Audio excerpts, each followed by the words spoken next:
Hi, friends. It's spooky season. Woo! And it's almost Halloween. Or maybe it is Halloween and slash or past Halloween, depending on how long it takes me to draw this video. But anyways, today we're talking about the most Halloween 40k faction of them all. Nope, not them. Not them either. All right, come on. We talked about this last week. Damn it, we're talking about the Necrons. They're spooky, scary skeletons. They're hordes of the undead, spirit shenanigans. They even have creepy crawlies. Come on. They are the Halloween faction to me. And they're also just a really cool faction in general. Unkillable hordes of the undead, unfathomably advanced tech, old man squabbling, and they shoot green. What's there not to love with the Necrons? The history of the Necrons started with a humble little thing called the War in Heaven. And the history of the War in Heaven started with a little thing called the Necrontyr. And the history of the Necrontyr started with a little thing called constantly dying to solar winds of death and deadly radiation of death and such and such.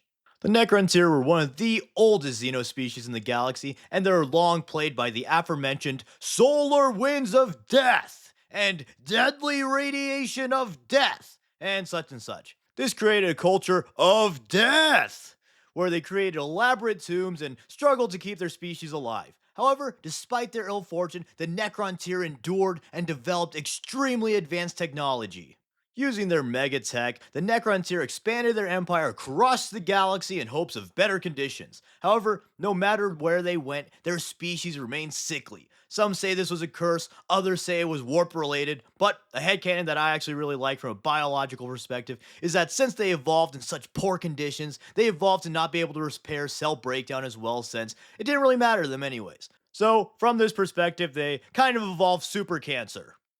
Oh, but father, Pokemon said evolution would give me wings or something badass. Nope, sorry, son. Just cancer. It couldn't be at least Digimon evolution where I evolve gun hands or something? You'll get gun hands soon enough, kid. Huh? Who are you? Oh, wait, I'm not supposed to appear yet. Sorry, guys. Perplexing. Another funny theory is that they actually lived relatively long lifespans, but they were still angry about not living as long as they wanted to and slash or believed they deserved to. This is because another trait of the Necrontyr culture is that they were extremely ambitious and entitled. Along with seeking new homes to prosper in, the Necrontyr conquered many alien races. And they didn't conquer diplomatically, that's boring. Nope, they used their mega death rays and other tech to wage war. Shocking from a franchise called Warhammer, I know. But, anyways, eventually the Necrons came across the Old Ones. They're basically just magic space lizards who were the first sentient life forms in the Milky Way galaxy. The Necrontyr asked the Old Ones to share their secrets of immortality, but they were refused. Be it because the Old Ones couldn't grant the Necrontyr their wish, or simply because they didn't want to, the Necrontyr shed some Necron tears of rage and declared war on the godlike lizards. And thus began the War in Heaven. The war united the once feuding dynasties, and with their great tech, newfound unity, and powerful sense of purpose, the Necrontyr got absolutely curb stomped, and in a few centuries were almost completely destroyed. But luckily, the Necrontyr came across some nice fellows called the Catan, another godlike species that could rival the old ones. The Catan spokesperson, a lovely guy called the Deceiver, which, to be fair, he wasn't called that until later on, but Mr. Deceiver talked to the leader of the Necrons, Sazarek, the Silent King. Which, by the way, cool Silent King fact, the position is called as such since the Necron race was governed by the Triarch. Essentially, the Silent King would have two little buddies, and whenever the king would make a decree, he would need to tell it to his little pals. Then, the pals would judge if it was a just decree, and they would have the ability to ignore it, alter it, or whatever as long as the other one agreed. So, it was kind of like a mini checks and balances system. All that to say, he's called the Silent King because he's only allowed to talk to his Pharaons. But anyways, the Deceiver promised immortality for the Necrontyr if they were to ally with the Catan against the Old Ones. The Triarch discussed this matter, and the Necron Royal Court also voiced their opinions, and in the end, only Orican the Diviner opposed allying with the Catan. Orican warned of the potential deception at play, and to this day, still brings it up in I told you so fashion, which, to be fair, he did. So, too bad for Nerdican the Dorkheiner, the Silent King was just too excited to get immortality and to destroy the old ones once and for all. So, he sold his soul to the Deceiver. Quite literally, that is, since after joining the Ka-Team, the Necrontyr underwent the biotransference. Well, it's a deal then. Excellent. Domo arigato, Mr. Roboto. Wait, what? Nothing? Did you say robot? Ah! The Silent King was the first to undergo this process and had his Necrontyr flesh replaced with the living metal in the bio furnaces. But immediately after doing this, the now soulless Silent King learned a funky new word called regret. Unfortunately for him, though, he already had his subjects undergo the biotransference right after him, so R.I.P. Soul. Ooh, my old hammer simp brain wants to make a joke so bad right now. Oh, I won't. It's too obvious and lame, and it's not even fully true. Ah! Looks like the 40k model range went through the biotransference. Am I right, boys? Haha, get it because the new models have no soul. Ah! Damn it. The new Necron models also look pretty cool anyway, so this is just a bad joke. Old models are better. But yeah, anyways, the biotransference granted the Necrontyr immortal metal bodies, but robbed them of their souls. And thus, the Necrons were born, named as such since the race collectively shed some tears upon their grave mistake. 2 puns in 1 sentence. Man, I'm good. Along with losing their souls, most of the Necrontyr also lost their sentience. Only the most powerful and high-ranking Necrontyr retained their autonomy, and they led the soulless legions of Necrons in the biggest comeback in the Milky Way galaxy. With their new shiny metal asses and funky god allies, the Necrons turned the tide of the war, and as a response, the old ones began making new warrior species like the Orcs and the Eldar. Eventually, the war got so cuckoo crazy style that the Immaterium, which mirrors the Materium, became extremely violent and spawned warp horrors that helped eradicate the old ones. With the old ones gone, the Necrons had won the war in heaven, and all it costed them was most of their species, their literal souls, and I don't know, it took a pretty long time to do. They could have probably painted at least one 40k army in that time, I feel. But after the war, the Necrons weren't done yet. Soon after the war, the Silent King betrayed the Catan, and at this point, they were so strong that they were actually able to shatter and enslave the Catan. Slaver get enslaved. So, after vanquishing 2 godlike species and waging the craziest war the galaxy has ever seen, the Necrons, they were a bit tuckered out. The Silent King knew that the Eldar would defeat the remaining Necrons and gain dominion of the galaxy if something wasn't done. So, he created great stasis tombs and ordered the Great Sleep. He believed that the immortal Necrons could simply outlast the Eldar by sleeping past their wonder years. So, the Great Sleep began, and the Silent King exiled himself out of the galaxy. So then, a cool 60 million years later, the Necron tombs began to reawaken. Some Necrons reactivated earlier than others and established the Awakened Council in order to keep the peace with the Necrons that would awaken after them. And in the great 41st millennium, a large amount of Tomb Worlds are beginning to wake up and reestablish themselves as a major threat in the galaxy. The Great Sleep was not without faults, however. The calculations were wrong, and there were a number of other issues. Firstly, the galaxy was still in turmoil, so the easy sweep that the Necrons had hoped for wasn't going to be an easy task. Also, a lot of the Tomb Worlds decayed, and either made the Necrons within insane or just outright killed them. That latter oopsie leading to many millions of Necrons perishing. So then, in the present time, the Necrons are mostly trying to reunite their species and retake the galaxy, and hopefully reverse a biotransference. But finally, let's get into exactly what the Necrons are now that we know exactly how they came to be. The Necrons are skeletal, Terminator-like dudes whose living metal bodies resemble the long-lost Necrontyr. But, fun fact, they weren't always skeleton looking and look as such in 40k because despite being immortal, they still decayed a bit. Some Necrons wake up being surprised that they're now skeletons. From the biotransference, the Necrontyr usually got Necron bodies based on their rank. So the regular warriors got the bare bones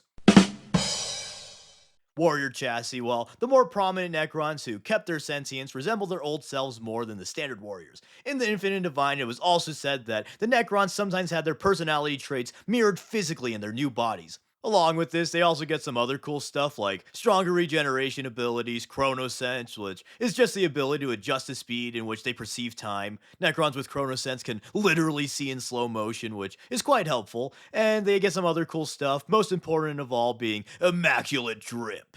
But in order of importance, the Silent King is on top and has the most advanced body, it being described as elegant and lively, unlike the other Necrons who often stagger about like metal zombies. Also, he's not supposed to look skeletal, unlike the other Necrons. His model looks cool, but they really dropped the ball by literally having him just look like a big Necron, in my opinion. I also don't think that a character like him should have gotten a model, but that's a take for another time. Then going down, there's the Pharaons, who serve as the rulers of the Necron dynasties, Nemesaurs, who serve Pharaons as Necron generals, and then there's the Overlords, who rule groups of a few tomb worlds for their Pharaons, and then there's the Lords, who control a single tomb world.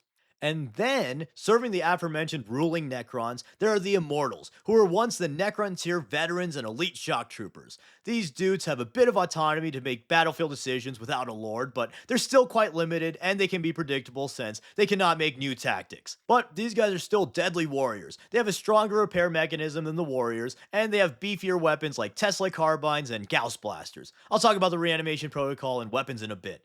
Then finally, there are the lowly warriors. These dudes can only perform basic tasks on their own and need some type of leader to guide them in battle. Otherwise, they'll only do tasks like moving forward, shooting, and if we're feeling a bit silly, moving forward while shooting.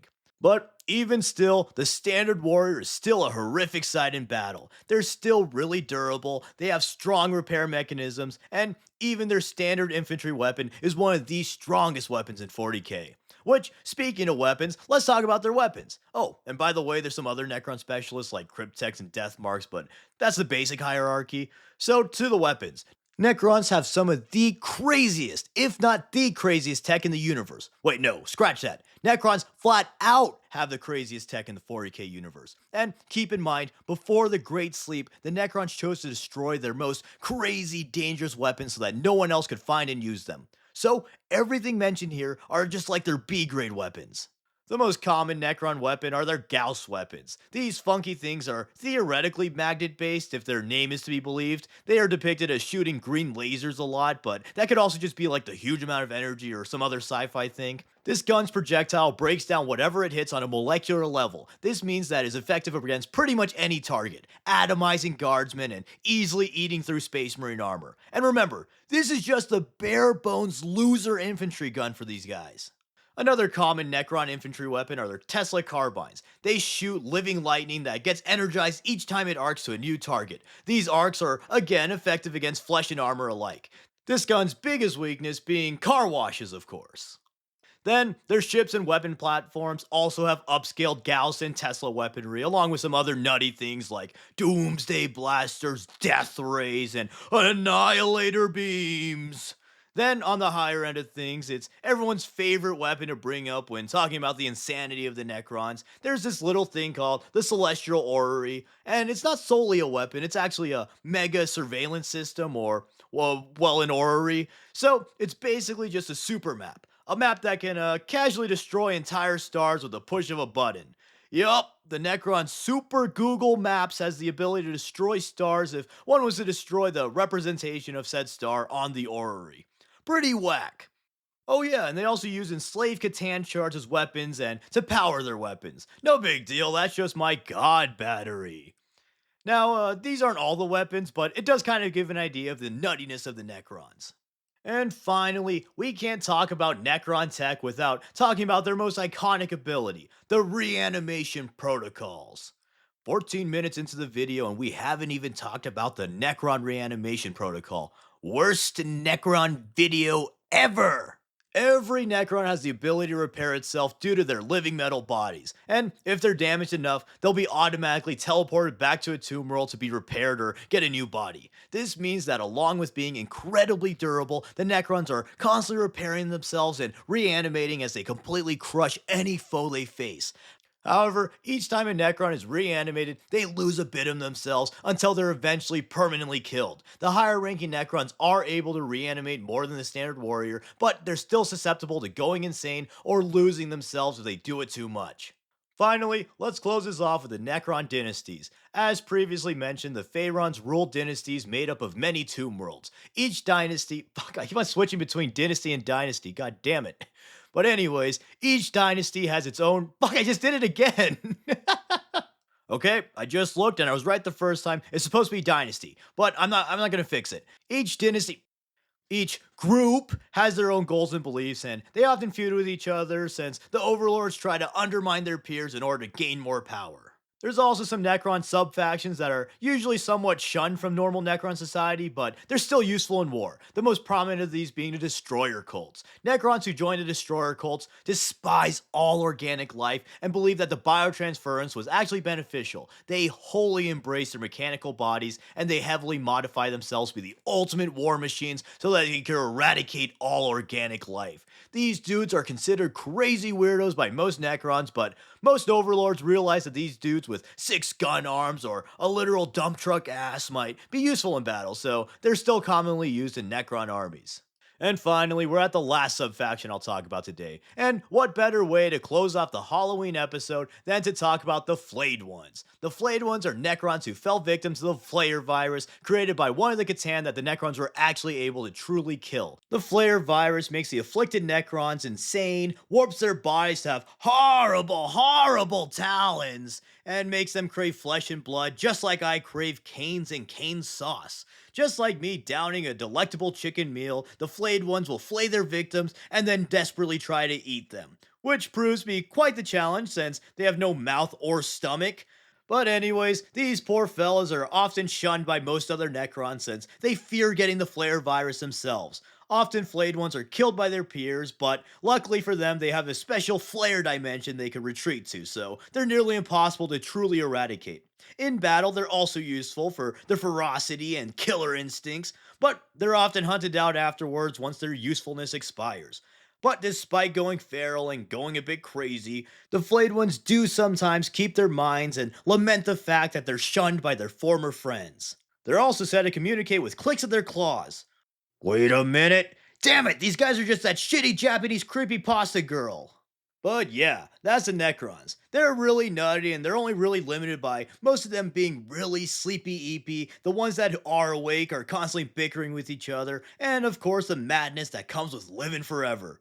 Plus, hordes of undead Egyptian Terminators with insane technology, that's just super cool, man. They also have some pretty dense lore, so writing this was a bit challenging on what I should include, but in the future I want to make a video going more in depth on their units, talk about characters, and make a dedicated War in Heaven vid. Hot take, I don't like the new Orkin model, feel free to kill me, okay. Alright friends, today we're going to be talking about the single most successful species in the entire 40k universe. Sure, they've hit some rough times and haven't been doing so hot lately, but who hasn't had their hiccups?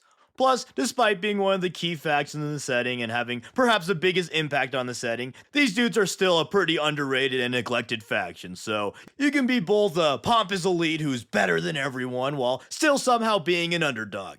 Today, we're talking about the Craftworld Eldar and who can resist Power Ranger ultra advanced ninja dudes with ghost robots. Well, apparently a lot of people, but forget that. Today, we like the elves. And before talking about those funky Craftworlders, we gotta discuss the Eldar race as a whole.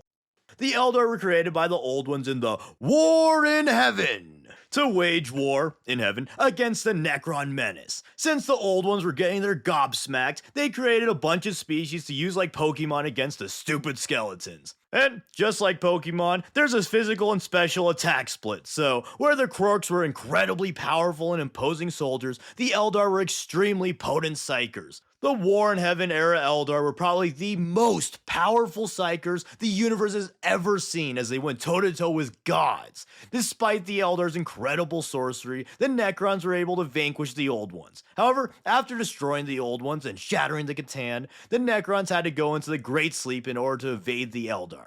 Although the Necrons had won the war, the Eldar had become so powerful that the Necrons couldn't possibly hope to defeat them in their war-torn state. So, with the Necrons, Old Ones, and Catan gone, the Eldar culled the Korks and took dominion of the galaxy, becoming the most advanced society ever. The Eldar was the most powerful and longest lasting empire in the entire setting. Think about it. The current dominant race in the galaxy, humanity, has been around for about 340,000-ish years, whereas the Eldar Empire lasted for around 60 million years. And keep in mind, humanity has had a multitude of different empires and governments throughout. Even the Imperium and Dark Ages technology mankind pales in comparison to the lifespan of the Eldar Empire.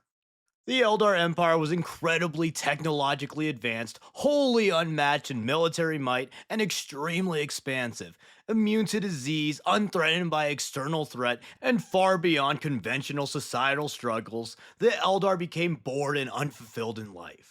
So, real quick, let me do a little aside on Eldar biology. The Eldar are quite literally built differently. They may look like humans, but they are extremely elegant, superficially perfect, and they're also supernaturally fast, have ungodly reflexes, and possess an incomprehensibly deep range of emotions and senses, and are all very psychically attuned.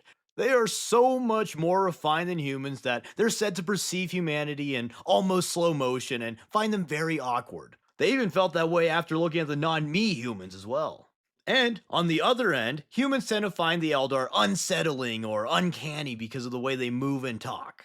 But most importantly, the Eldar are freaky little fellas who have emotions and passions far, far more extreme than humans, not to mention their virtual immortality. So, with every corporeal problem solved, their curiosity got the best of them, and they began to explore more and more esoteric fields and doing, let's just say weird things. Thus, the noble values and altruistic pursuits that once defined the Empire were largely abandoned for some crazy ass things. And this is where the Craftworld Eldar finally appear in their own video. The Craftworlders were societies of traders who lived aboard trading ships known as Craftworlds, and these are your typical Clogga Canal trading ships. The Craftworlds were humongous continent to planetoid sized ships that could house entire cities of Eldar. The Craftworld Eldar would go across the galaxy on trading missions and only return to the central Eldar Empire a few times every 1,000 or so years. Due to them rarely interacting with the greater Eldar Empire, they saw the race's fall to degeneracy more clearly and became increasingly independent of the Eldar Empire, some even having the foresight to prepare for an inevitable collapse in society. And so, eventually, the Eldar's degeneracy hit a tipping point, and the combination of the Eldar's degenerate ways, extreme emotions, and psychic might gave birth to the Prince of Pleasure, God of Excess, Slaanesh. In an instant, billions of Eldar were annihilated, their gods killed, other than a few, and their souls being devoured by Slaanesh, and only a tiny population of Eldar were able to survive. Most of those being the Craftworld Eldar and the Exodites. And even then, only the most remote Craftworlders and Exodites were spared as the psychic cataclysm was just so intense. This left the Eldar population ravaged and essentially doomed the race since their reproduction was very slow, their souls are damned, and the once harmless threats of the galaxy became quite harmful and threatening all of a sudden. Which, also, I'm not an elf simp or anything, but it does irk me when people blame the Craftworld Eldar for birthing Slaanesh. They were like the 0.01% of Eldar who weren't filthy degenerates who ruined the world. But anyways, after the death of the Eldar Empire, humanity was primed to take the galaxy, and then the Craftworlders became dead set on preserving their dying race by keeping their traditions and themselves alive. In the present time, the Craftworlders continue to travel the stars, always on the defensive from Slaanesh and the opportunistic threats of the galaxy. Some measures that the Eldar take in order to evade Slaanesh are Spirit Stones and their Path system.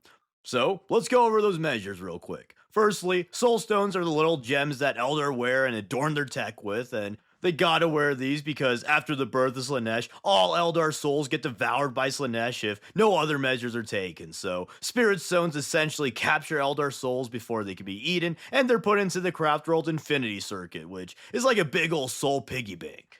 In addition, Eldar souls from the Infinity Circuit can be taken and put into the coolest Eldar thing ever, the Wraith Constructs. However, most of the time this leaves the warrior in a haze and they need guidance of a Spirit Seer to function. Anyways though, the other way they keep from having the devil eat their soul is by partaking in the mystical and archaic practice of having a fucking hobby. Much like how humans without a hobby fall to doom scrolling and jorking it all day, Eldar without a hobby tend to fall to sadistic murder parties and literal apocalypse level degeneracy. So they have this thing called the Azerani path system in order to prevent this. Due to the Eldar's tendency towards the extremes and natural desire for powerful sensations, they channel their inner angst towards a goal. Whoa! Breaking news! After 60 million years, Ultra Mega Race discovers that having a goal in life is a good thing. Joking aside though, these goals aren't quite like normal human goals, such as buying a house, getting a stable job, having more than 2 friends. No, Eldar goals are realistic. Just kidding, or maybe not. But anyways, Eldar paths, like literally everything else they do, is incredibly extreme and crazy at anyone who isn't virtually immortal. All craft-rolled Eldar pick a path and then wholly dedicate themselves to that path. They set out to completely master whatever path they chose, and this theoretically distracts them from their dangerous urges. And these paths can be basically anything, from passive gardening or something stupid to perhaps the most famous path of the warrior that the aspect warriors partake in. And an Eldar can change their path whenever they deem necessary or whenever they feel like they've learned as much as they could from that path. Although they abandoned their past paths, the experiences on the paths enrich their spirit and helped expand their minds even further for their future endeavors. Alternatively, if they get too immersed in their path, they may be lost on the path and unable to do anything but whatever their path is. But back to the warrior path thing, those on the path of the warrior are the aspect warriors, and they are one of the most, if not the most, elite warriors in the entire setting.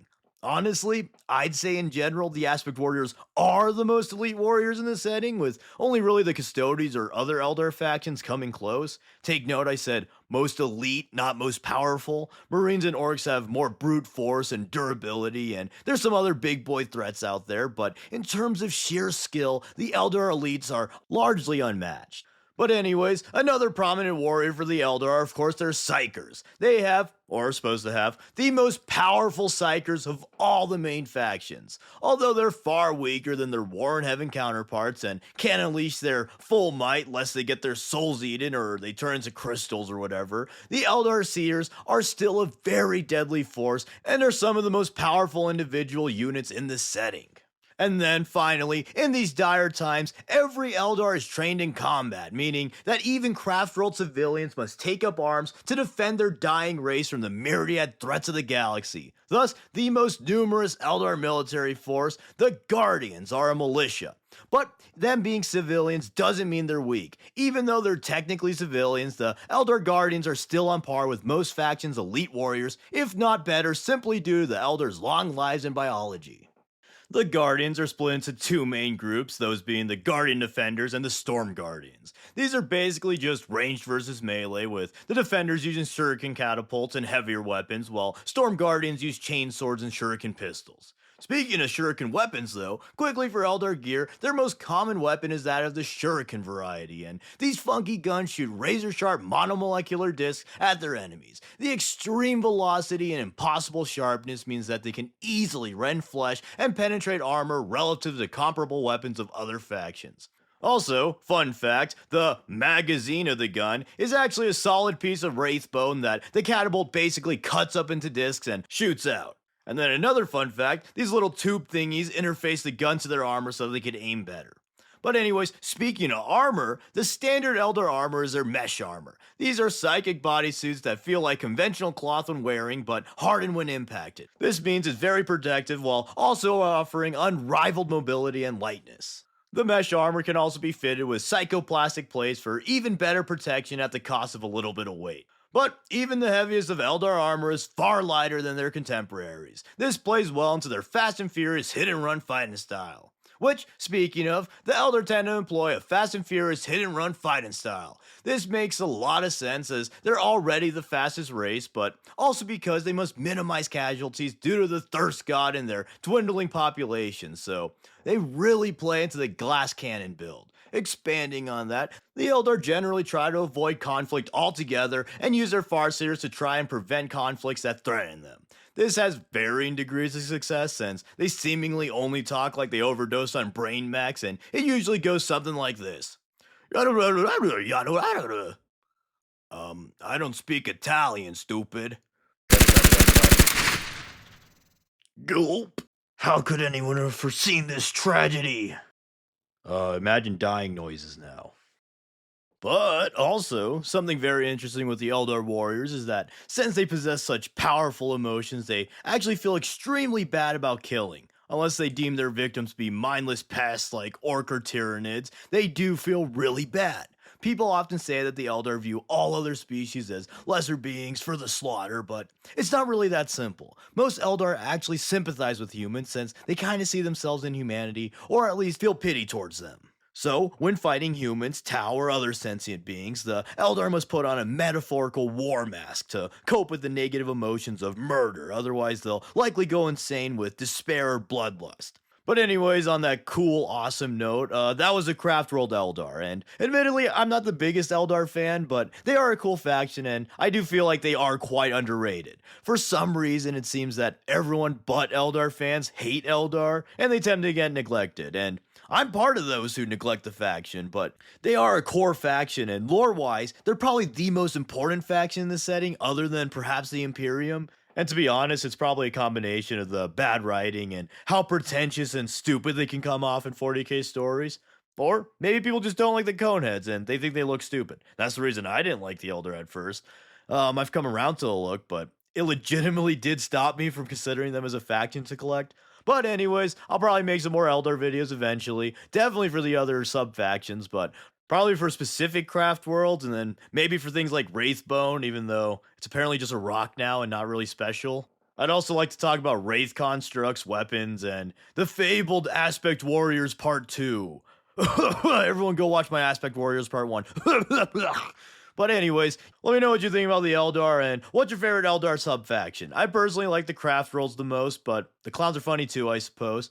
Also, let's not forget, other than the dying part, being a craft world Eldar is probably the best life you could have in 40k. They live in a utopia, and as long as you don't die or have your funny rock with you, you're pretty fine.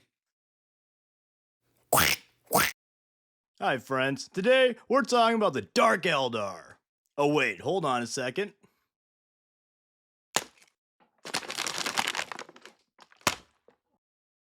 There we go. But yeah, today we're talking about one of the most, if not the most, depraved elves you'll ever find on these shelves. They're also some of the most elite fighters and the most advanced factions in the entire setting. So, if you like incredibly super edgy, horny elves, then snuggle into your crazy ass skin blanket, grab your cup of evil juice, and let's get into it. Actually, a bad choice of words for these guys, but anyways. The Dark Eldar were formed with the fall of the Eldar Empire. As the Eldar were devoured by Slaanesh, only a few sects of the Eldar were able to survive, one of which were these evil little guys, the Dark Eldar. The Dark Eldar survived the Cataclysm not by avoiding the gross degenerate ways of the Eldar, but by being such degenerates that they made their own city in the Webway to be even more degenerate. They dodged the biggest evil-ass god bullet of all time and were shielded from Slaanesh in the Webway.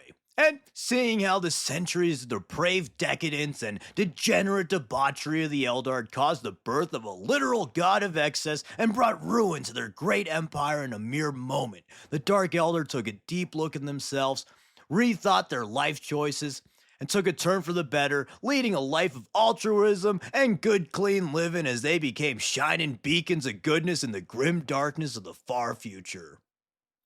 Nah, just kidding. They made like a prank YouTuber, looked at the consequences and said, want to see me do it again? And they did the same exact horrible shit that brought ruin to their entire species. In fact, they arguably doubled down since even in the Webway the Dark Eldar souls were still getting eaten by Slaanesh. But they realized that they could refill their souls in a way by doing acts of evil and absorbing the torments of others. Which, luckily for them, was already their favorite pastime, so I guess it's true what they say. Life lessons are for losers. But, sage wisdom aside, the Dark Eldar are in a way getting punished for their evil doings as they are still constantly feeding Slaanesh and empowering the Dark Prince. They're just acting like self-refilling, bottomless big gulps. So, they're caught up in an endless cycle of degeneracy which is fitting for the addiction allegory of Slaanesh. Plus, in a way, they kind of inherited the thirst of Slanesh, which fits very well thematically. But yeah, the Dark Eldar's survival literally hinges on inflicting pain and torment on others, and let me tell you, they ain't complaining. The Dark Eldar might straight up be the most evil faction in the game. At least some other factions have flimsy delusions justifying their cruelty. The Dark Eldar, they just kinda really like it. So, in current times, the Dark Eldar have only become more and more depraved. They have a culture of treachery, sadism, narcissism, cruelty, and compassion of any kind is literally stigmatized. They primarily live in the Xeno massive city of Kamara, deep in the Webway. Their capital of Kamara is a conglomeration of all Dark Eldar sectors and cities linked by webway portals and is said to be the size of a solar system, but thanks to silly webway magic, its true size is immeasurable and incomprehensibly huge. In Kamara, the Dark Eldar's culture of sadistic villainy festers. And if Obi-Wan thought that Mos Eisley's jizz and zany aliens made it the worst hive of scum and villainy, well, I'd sure hate for him to see the jizz of Kamara's aliens. The city is almost exclusively inhabited by evil-ass murderers, slavers, general crazies, and perhaps scariest of all, mega rich people. Dark Eldar society has many classes from the abused and miserable slaves to the opulent and oppressive nobles. But surprisingly for such an evil-ass society, there is a decent amount of upward mobility between classes, at least for those who can kick ass.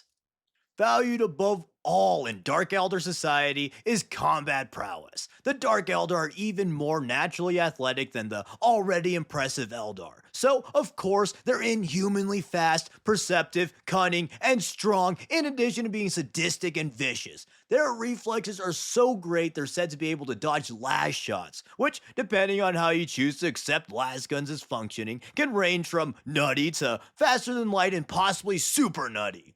However, to be fair, there is a strong argument that their perception helps them recognize a lasgun about to fire and they dodge that, so they don't necessarily have to be faster than light even with a literal laser lasgun.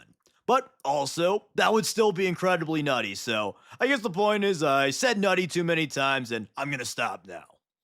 Anyways though, Dark Eldar skin is also said to be almost translucent. However, human skin is translucent, so this leads me to believe that Dark Eldar have some kind of freakish, opaque skin. Ugh. Another quirk they have to differ from their craft-world cousins is that they basically have no psychers, as their psychic abilities were depleted from their souls constantly being sipped on, and using psyker powers would also risk drawing the ire of Slanesh. But that's hardly a problem, as they have some of the most advanced weapons in the entire setting, since Eldar tech is just generally insane. Some standouts, though, are their dark light weapons, which shoot black hole energy or something, evil ass blades, which can cut through basically anything, crazy ass poisons, which can kill basically anything, and other evil, diabolical things, I bet. But anyways, their emphasis on combat prowess means that even slaves can ascend to the highest classes of Eldar society if they're able to kill and maim their way there. For example, one of the best, if not the best, duelist in 40k, Lilith Hesperax, was once a mere gladiator slave, and currently she has a ton of influence as the leader of the strongest witch cult, the Cult of Strife. Which, pun intended, speaking of witch cults, let's talk about the military groups of the Dark Eldar. And since I already mentioned them, the witch cults are a female order of gladiators who dominate the pits of Kamara and are also mostly beautiful babes, which is surprisingly relevant to their fighting style. They revel in battle and do extravagant flourishes in battle in order to torment their foes. Their fights are so spectacular that the pain of their victims is able to replenish all of the spectators' souls. The witches often fight with very light armor, if any at all, in order to maximize their speed and agility. With that, they can let out a flurry of precise and deadly strikes before most enemies can even process what happened. In addition, they utilize a number of evil-ass poisons and wicked blades. And outside of Kamara, the witch cults utilize their skills from the pits to inflict torment on their enemies across the galaxy. Witch cults often conduct raids and are often hired by Dark Eldar forces for their martial talents. And then, next up, the Dark Elder cabals are essentially crime syndicates and pirate bands, often led by the nobles of Kamara called Archons. These funky fellas are the most prominent subfaction of the Dark Eldar, and they're the primary source of new slaves and materials as they venture into real space to conduct raids. The warriors of the Cabals are the Kabalite warriors, and are elite warriors who can equip themselves with a wide variety of weapons from the Dark Eldar's advanced arsenal. While they're more heavily armored than the witches, they still value mobility and are relatively lightly armored. Their primary weapons are splinter rifles, which are kinda like Halo Needlers in that it shoots crystal shards. However, instead of homing and exploding, the splinter rifles shoot evil ass crystals with evil ass neurotoxins that induce an extremely painful death in their targets. In addition, these rifles are often fitted with monomolecular blades to double as close quarter weapons. And within their ranks, they're constantly plotting and training to overcome their superiors in order to climb the ranks through treachery and murder. So, it's essentially an army of Starscreams led by bigger Starscreams led by the Megatron. And that Megatron is the Ultra Insano Lord Archon Astrobel Vect, who is one of the strongest and most influential dudes in the entire setting. He'll probably get his own video down the line, but some crazy things about him is he claims to have witnessed the fall of the Eldar, created Kamara himself, uses little soul-sucking Mr. Terrific balls in battle, and he rides a little party boat called the Dais of Destruction. But TLDR, he's an Insano. And then finally, of the main three, there's the Homunculi Coven. These are perhaps the most depraved of the three, which is saying a lot. These guys are essentially armies of twisted mad scientists and their horrible flesh creations. They specialize in torture and are masters of biotechnology. They take slaves and warriors and IRL kitbash them into abominations, either to act as monstrous units of battle like the Racks and Grotesques, or just for sick kicks like old talking Cherry over there. Hi, I'm Cherry. As in, like a chair, not the fruit. In addition, they're also able to mend grievous wounds and even revive other Dark Eldar through cloning and soul stuff. But along with their flesh abominations, the homunculi use indebted warriors that they brought back from the dead to achieve their sickening ends. And beyond the big three, there's a number of mercenaries and warrior cults. You got the coolest Dark Elder ever, the Elite Incubi, and these dudes were founded by a former Striking Scorpion Phoenix Exarch, Lord. Ahura, and are the greatest warriors of the Dark Elder and some of the best, if not the best in the entire galaxy. They are ultra deadly shock troops and duelists who have the most rigorous and grueling training of all Eldar. To even become an Incubi, aspirants must single-handedly kill an elite aspect warrior. And most importantly, they look sick as hell. Which, speaking of sick as hell, we have these scary looking shift trees, the Mandrakes. These dudes are not only scary cannibals, but they're also super cool as they have the power to hop dimensions and emerge from shadows to viciously kill their prey. Their origin is largely unknown, but they're some of the deadliest warriors of the Dark Eldar and highly sought out assassins. In addition to their iconic glimmer steel blades, they can also channel stolen soul energy into blasts of freezing fire, just like Ultimate Big Chill. Also, these nuttos were actually able to kill Vect. However, it's kinda hinted that he may have let them or even hired them so that he could ascend to Dark Muse, but the lore is intentionally left kinda vague there. And beyond those two, there's a ton of other mercenaries and warriors that don't really need to be mentioned here. But most interesting to me are the funny snake dudes called the Slith. And like the Craft Worlders, the Dark Eldar generally try to avoid large-scale combat and focus on lightning raids. Their general combat doctrine is to deploy a ton of fast-moving grav vehicles and infantry. Incubi warriors will shoot hails of toxic shards, witches carve up their foes up close, and the homunculi have their abomination steam ham. Most Dark Eldar forces emphasize speed and evasiveness in order to minimize casualties. These raids strike fear in their foes, feeding the Dark Eldar souls as they also score valuable resources and slaves for further tormenting in Kamara. Some Dark Eldar warbands also seek out the strongest foes in the galaxy to face in battle or capture for their gladiatorial pits. And of course, for 40k, these lightning raids can often escalate into larger scale battles for cool artworks and such.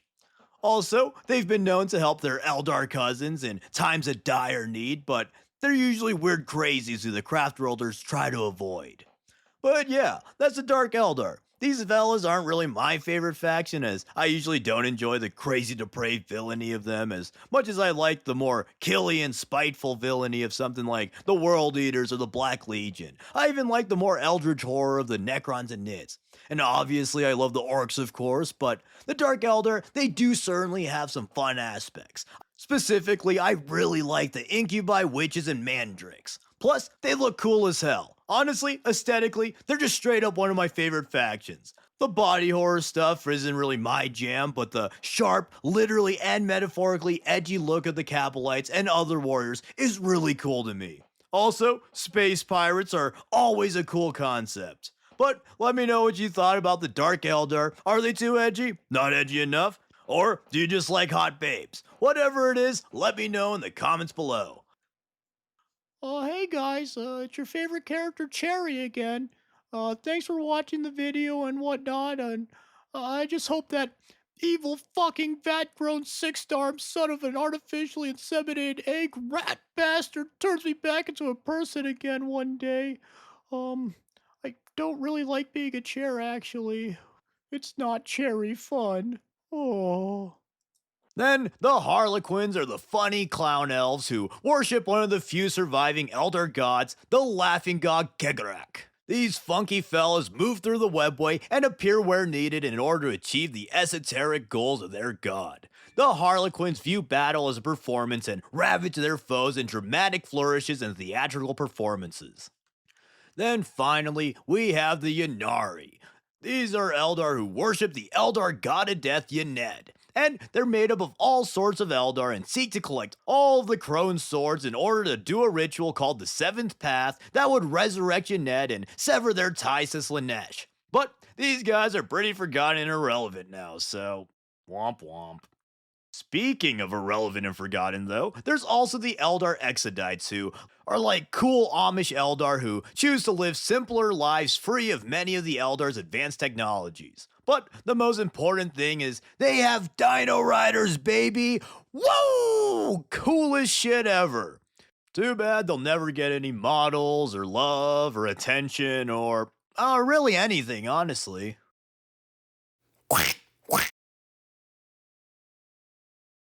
Hi, friends. It's Orktober! Orcs, orcs, orcs! Am I right, boys? Orc boys, that is. Woo! Orcs are my favorite Xeno species and probably my second biggest 40k army, which, come to think about it, maybe my little cracked brain just likes seeing a ton of little green men on the tabletop. But yes, orcs, orcs, orcs! Everyone's favorite silly, goofy, heavy metal, ramshackle, Mad Max murder fungus. Orcs are a race perfectly suited to the grim dark 40k world. You know the classic line, in the grim darkness of the far future, there is only war. Well, when a normal person reads that, they might say, oh dear, well, that doesn't sound very pleasant at all. But an orc would say, oh, wow, that sounds like literal heaven. Yippee! Orcs literally only want one thing, and it's disgusting. And unlike regular boys who just want cool ass figurines to paint, or I guess hotties or wherever that original quote was referencing, orc boys only want war! War! Orcs eat, sleep, and breathe war. And that's at least slightly literal. All of orc culture and biology revolves around war, warfare, and large military conflicts, aka war! The orcs are one of the oldest species in the galaxy and were literally biologically engineered for war. A long time ago, in a galaxy that is this one, the old ones, basically super intelligent, near godlike magic space lizards, created the Eldar and later the Krorks in order to fight the Necrons in the war in heaven. That's a video for another time, but just know it was pretty nutty. And nutty times call for nutty dudes, and nutty the Krorks were. Not a ton is known about them, but the Kroorks are the pinnacle of orc kind. They have all of the modern orc strengths tuned to 11 while also being extremely intelligent. They were the perfect warrior race as they were mostly self-sustaining, repopulate quickly, and got stronger based on how strong their opponents were. That last part was actually part of the reason why they became the weaker modern day orc. The War in Heaven was astronomically nutty, a clash of gods with peak Necron, Eldar, and orcs along with some other wackos. So, after the war was ended, the Kroorks were basically malnourished as they no longer had super powerful foes to constantly fight. Consequently, they began to regress and were systematically hunted down by the Eldar. And as the years passed, the orcs became weaker and weaker until their modern day iteration. Which, the modern day orcs being the weak, watered down version of the orc race is pretty crazy considering their presence is usually an impossible to get rid of green apocalypse level event. But with that, what makes the orcs so dang dangerous? And why exactly are they a perfectly engineered warrior race? Because they're green, and green is best. But jorts, jokes plus orcs, aside, them being green actually is tied to one of their greatest strengths, their unending tides. But I'll get to that in a bit. First, I need to cover the basics. Orcs are incredibly tough and strong. Their bones are thicker and more dense than humans, they have simpler organs, less sensory nerves so they don't feel as much pain, and they have a layer of spongy flesh to lessen impacts. All these traits make the orcs very durable and deadly in combat. They're basically really, really hard to kill roided up gorillas with giant guns and swords. And that hard to kill part is no joke. Orcs can survive dismemberment, decapitation, impaling, crushing, and pretty much anything else, at least for a short time. And that short time is often enough time for them to shoot you in the face or crump you in return. In addition to this, remember that the orcs also get stronger than bigger the more they fight, the more powerful their opponents are, and the more unified they are. This makes orc wars incredibly dangerous as they unify orcs to a common cause and gather more and more greenskins to wage war, constantly powering themselves up. Now, back to green, and this next part doesn't really make sense for real science, but who gives a damn? This is 40k, rule of cool, baby! So, the orcs are supposedly green because they have chlorophyll in their blood and can photosynthesize. This, in conjunction with their ability to eat pretty much anything and the fact that their food literally grows with them, means that almost all their labor and supply lines can be dedicated to more DECA! Woo!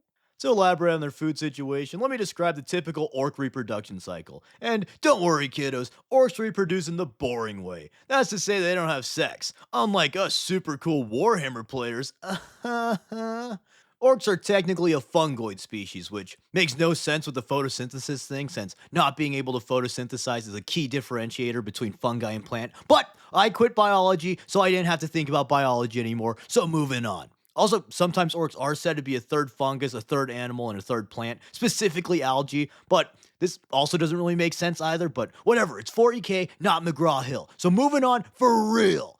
The orcs are one of the most numerous, if not the most numerous factions in the entire galaxy. Psst, they're the most numerous. The orcs have been found in every corner of the galaxy, so there's no doubt at least 10 of them on the low end and more than 11 of them on the high end. Even worse, the orcs spread and reproduce at an astonishing rate, so if they don't quite inhabit every corner of their galaxy yet, they will eventually. So, just like Spirit Halloween, like a bazillion of them can just show up overnight and sow terror in the local population. Boom! October callback, baby. But back to Serious Town. Overnight is a bit of an overstatement, but they still reproduce very quickly.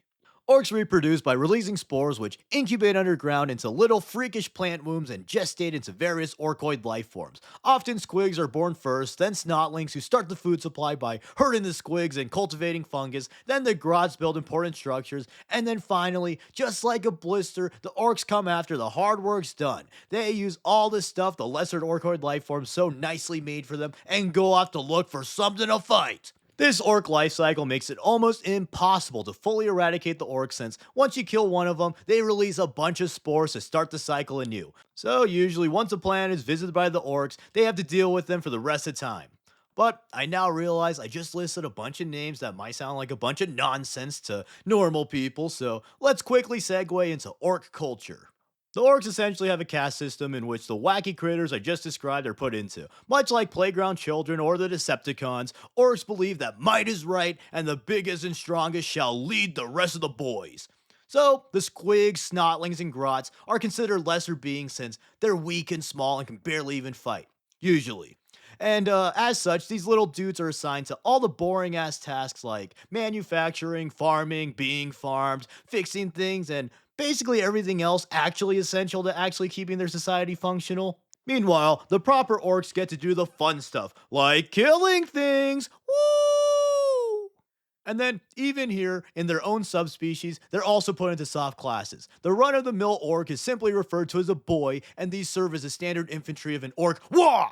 Although generally the weakest orc, the boys are still brutal green monster men that can kill most things, especially when he's joined by like a million other boys. Another important part of orc biology is that they all have some sort of innate knowledge coded into them. Usually, this is just like a million different ways to brutally kill stuff, but sometimes it's things like engineering or magic, which brings us to the more specialized boys called odd boys. First up are the mech boys, who invent and fix all the orcs' technology. They can pretty much fix or make anything, but they don't truly understand how the machines work, rather, they just rely on their genetic instincts to get the job done.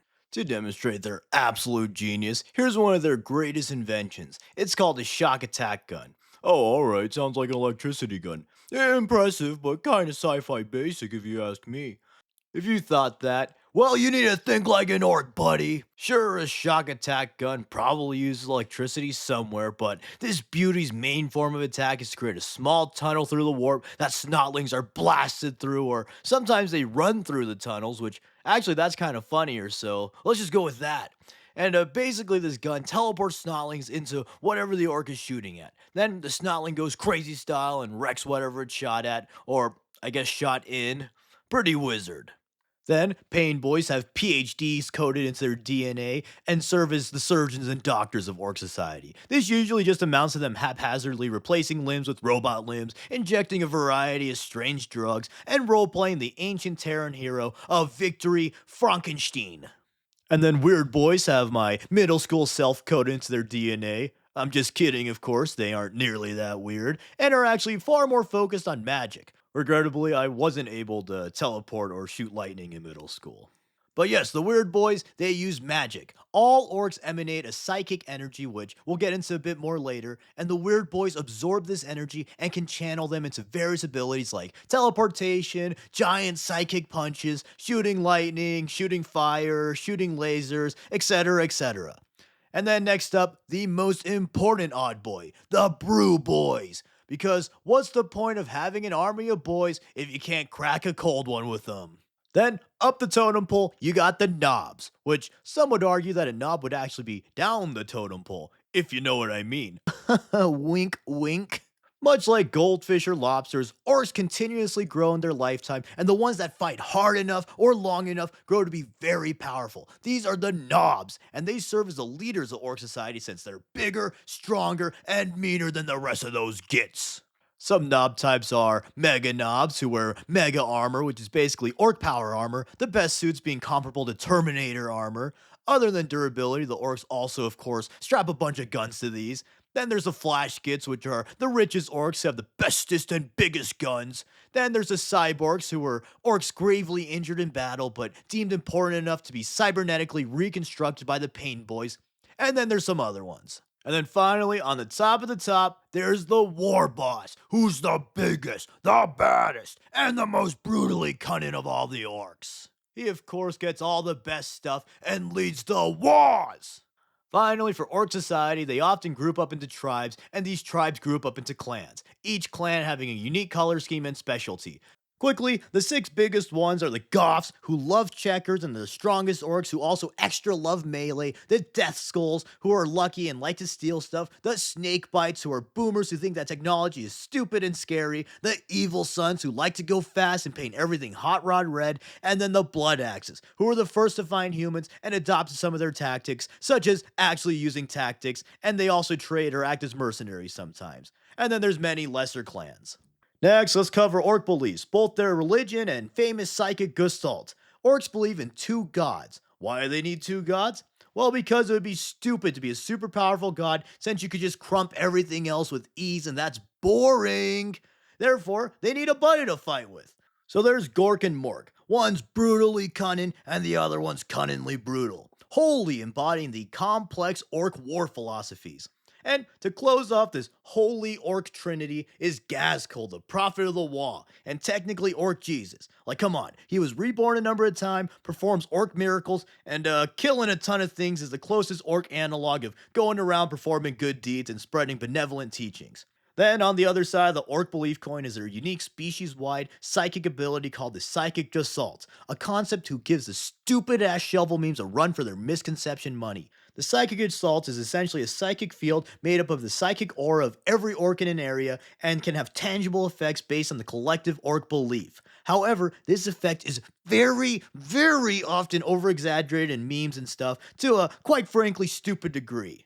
Orcs cannot just imagine anything they want into existence, otherwise, they would just own the setting since every orc legitimately and strongly believes that they are the bestest. No, the Gestalt effect is much more subtle, and although some sources do vary, I like to think of it as a reality loop, meaning that it could help orc things work better, but isn't a Green Lantern ring or a reality stone. So, for example, an orc can't just imagine a brick as a gun and shoot it, or a jar of mayonnaise as a saxophone and play the blues. Rather, they can believe that their shitty gun isn't so shitty and it actually functions properly. Whereas in the hands of another species, it would just be a piece of crap that jams every other shot.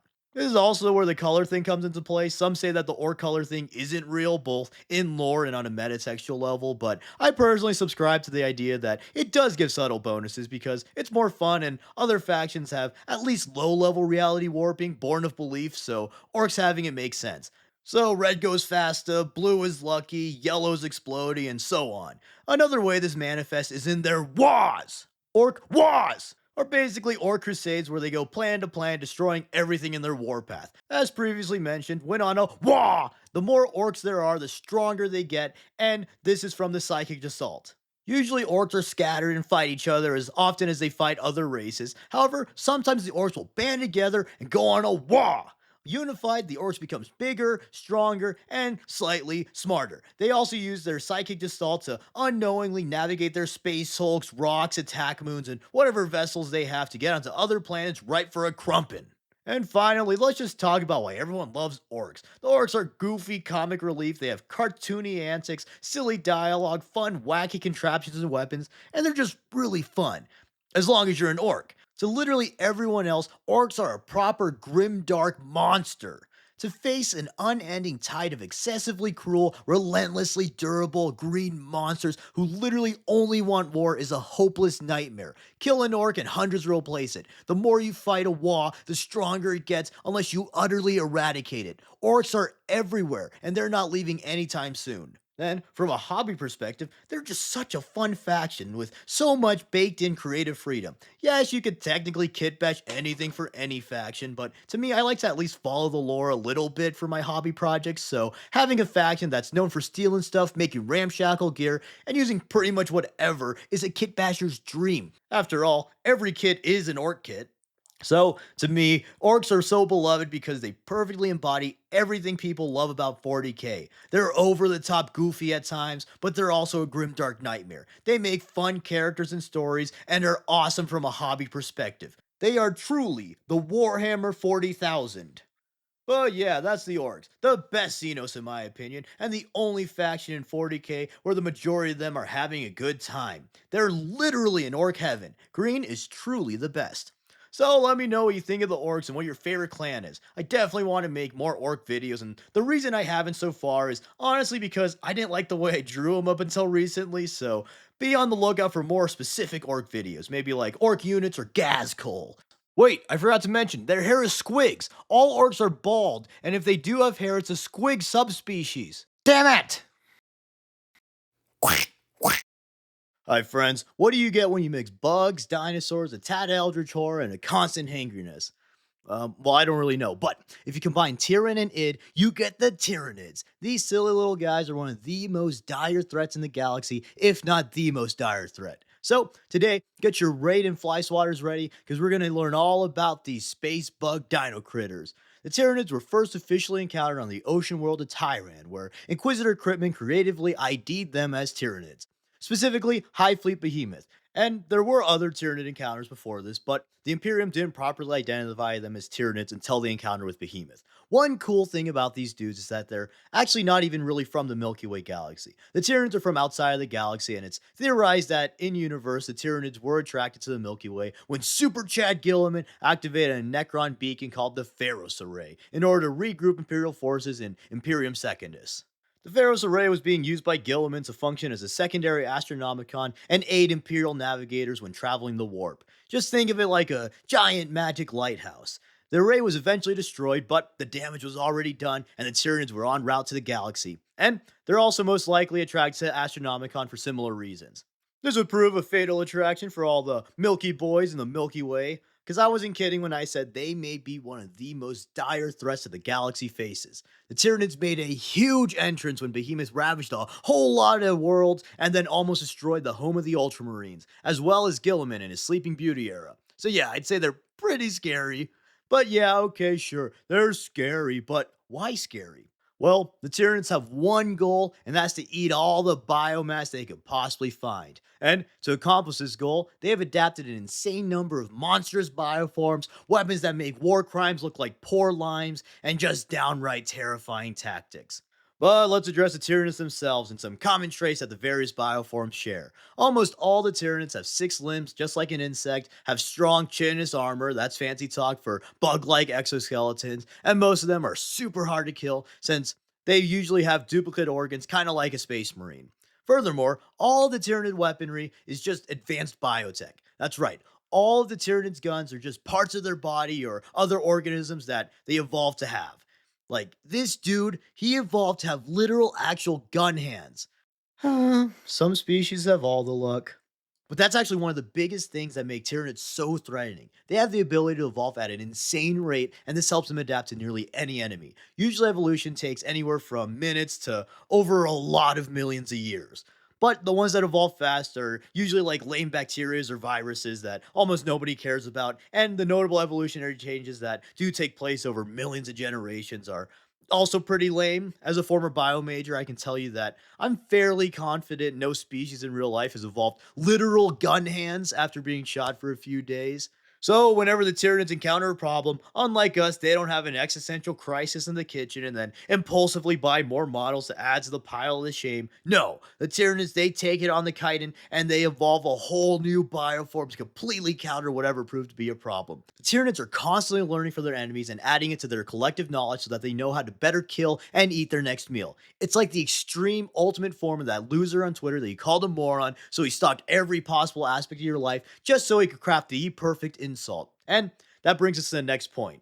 Perhaps an even greater strength in their rapid evolution, the Tyranids have a hive mind, which is a huge tactical asset. There's a few imperial theories as to what the true nature of the hive mind is, but whether the hive mind is just a psychic network and database for all the Tyranids to store and access information like a ultra messed up bio murder internet, or if it's a supreme organism that controls all the Tyranids as an extension of itself, one thing's for certain: the hive mind is one scary son of a gun to fight. The hive mind has knowledge built up of countless experience of all the Tyranids connected to the hive, meaning that it's probably smart as Elon thought he was when he changed Twitter's name to X. This means that it has centuries of tactics stored and it can learn extremely rapidly. So, it either knows how to kill you and all your friends, or it can learn how to kill you and all your friends faster than a race between the White Scars and Sihon.